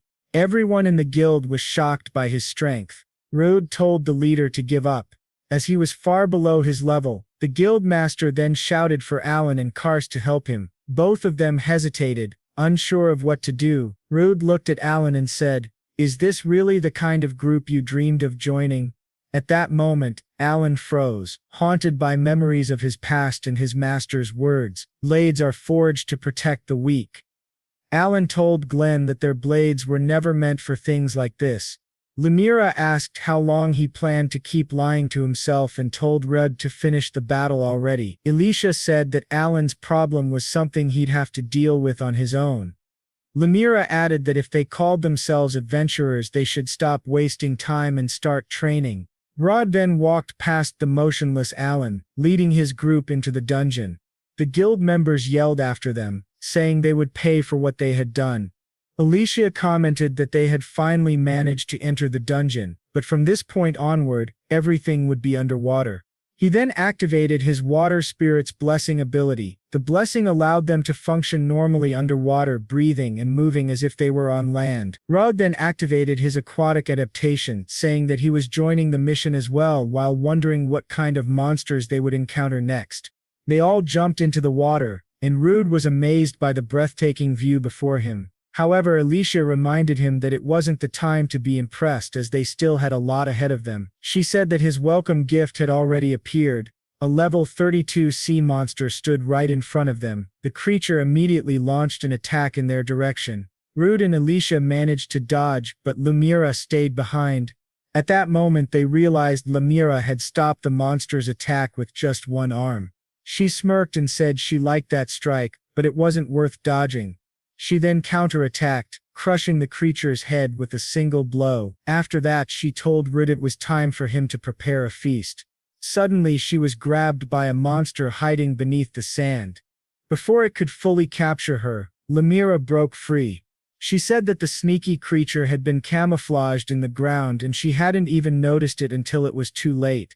Almost immediately another monster appeared behind her, ready to attack. Rude quickly activated his fast swim skill and rushed to her aid. With his sword he sliced the creature's head clean off. Rudd said that at least this time, he had arrived in time to help. Alicia then scolded Leomar for being so reckless, warning her that this dungeon was filled with aquatic monsters and hidden traps. Leomar shrugged it off, saying that even when those monsters revealed themselves they weren't much of a threat anyway. She then ripped off the tentacles of the sand monster, crushing them, and told Rudd that she thought it might taste pretty good. She began shouting at Rudd, demanding that he start cooking immediately because she was starving. Meanwhile, back at the bar, Glass was fuming, saying that he would never forgive those bastards. He wondered where those fools were at that moment. One of his men replied that they seemed to be resting on the second floor of the dungeon and explained that his third eye, a fish familiar that was spying on them, allowed him to share their vision. Glenton said that the second floor was home to malignant shell camouflages, and another man with a mustache added that if someone got too close, those creatures would grab them with their tentacles and slowly poison them. Glenton noted that no average adventurer could survive such a trap. Glass smirked and said that it didn't matter, this dungeon was their territory.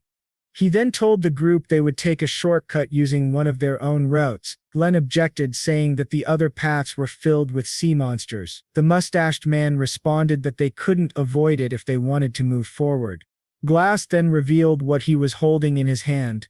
A blue orb. He explained that it was called the Abyssal Pearl, a first-level divine relic that allowed its user to command sea monsters. Glenton asked how he had obtained something so valuable, and Glass replied that he had stolen it from an unfortunate adventurer who passed through the area the day before. He laughed, saying that with this in his possession, he could use the sea monsters to crush those bastards. Everyone began laughing, praising their leader. Meanwhile, Karst asked Alan if he was all right. Alan said yes, he was fine, but in truth Wellington was thinking that the Abyssal Pearl was an extremely important artifact that should have been stored in the royal capital's treasure vault. He wondered what on earth that relic was doing there. Glass then asked if everyone was ready and declared that it was time to show their enemies the true terror of the White Wave blades. They descended deeper into the underwater dungeon.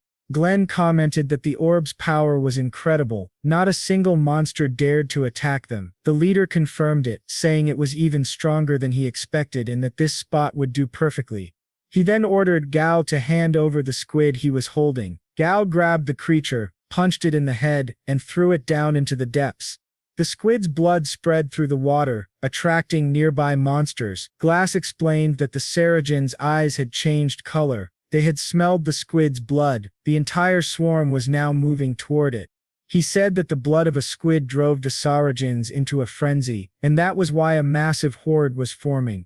Glass turned to Alan and said that he knew this better than anyone. When Rude's group reached that location, they would be attacked by an entire swarm of Saragens, and no matter how strong they were, they wouldn't escape unscathed.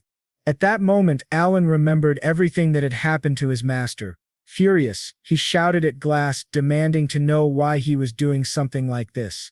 He said that adventurers shouldn't be fighting each other and that Isaac would be disappointed if he saw what their guild had become. Glass grabbed Alan by the neck, telling him to never say that name again, not to even dare mention it in front of him.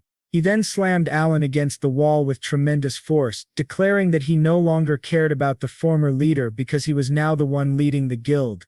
Glenn asked Alan why he was being so stubborn and why he couldn't just give up on that guild.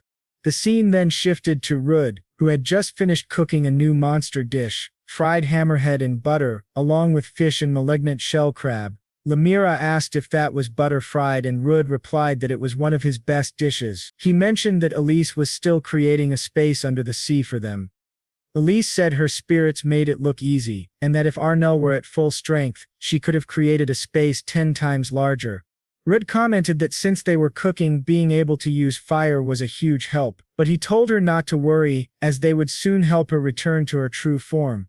Elise replied that what mattered most now was that if Rude didn't hurry, Lemira would eat everything. Rude then opened his bag and said he had something first. He took out a lunchbox from his backpack. Alicia asked what it was and he said that she was always watching them eat, drooling the whole time. It was starting to bother him. Lemira agreed, saying Alicia really did drool a lot. Rude said that he had made a special meal for Alicia the night before. Alicia became overjoyed and thanked him sincerely. The group then sat together and continued their meal. Afterward, Rude acquired 3 new abilities: Iron Head, Mimicry, and Poisonous Stinger. He commented that with these new skills, they could now descend to the next floor. As they made their way down, Alicia mentioned that she remembered something. She began talking about the Saragen, semi-humanoid monsters that started appearing from the next level onward. She explained that those creatures were highly intelligent, attacked in coordinated patterns, and their strikes could even pierce through armor. She warned everyone to be careful. Rod said that it seemed even his iron body might not work against them. Elise added that they usually appeared in groups of 3, but if they encountered a swarm, even veteran adventurers might not survive. Rods thanked her, saying that knowing this in advance would definitely help. Elise told him that the monsters were quite rare, so there was no need to worry too much. She then opened the next door, saying they needed to keep moving, but the moment she did, they were met by a massive number of Saragens.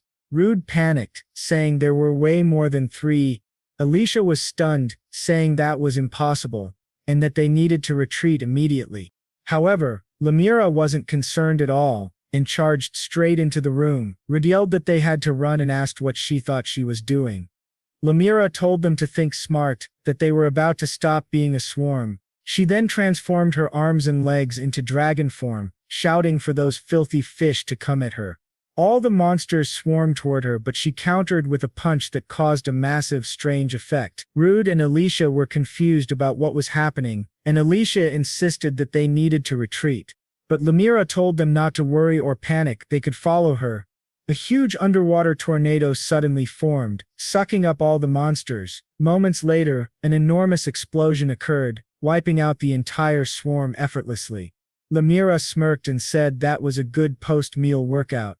Rod and Alicia were astonished, saying she was truly incredible and unbelievably powerful. Lemira proudly said that her right hook was absolutely decisive and deadly. She picked up a piece of monster meat and said she had prepared their next ingredient, handing it to Rudd as extra materials. Alicia, however, said that it was strange for an entire swarm of Sarajanes to be waiting for them right at the entrance. Something was definitely off. Lemira agreed, saying that it seemed like the enemies had covered their tracks very cleverly. Rude admitted that he already knew she was strong, but her power was still unbelievable. Lemira replied that compared to her enhanced power, what they had just seen was nothing at all. Rude asked if she was serious, and said that if so, he needed to get stronger as soon as possible. Meanwhile, in the lower layers, the White Wave Blade Guild was outside the boss chamber. Karst suddenly screamed in panic. The leader asked what was wrong, and Karst shouted that the entire Sarajin swarm had been completely obliterated by that girl, leaving everyone in shock, unable to believe what they had just heard.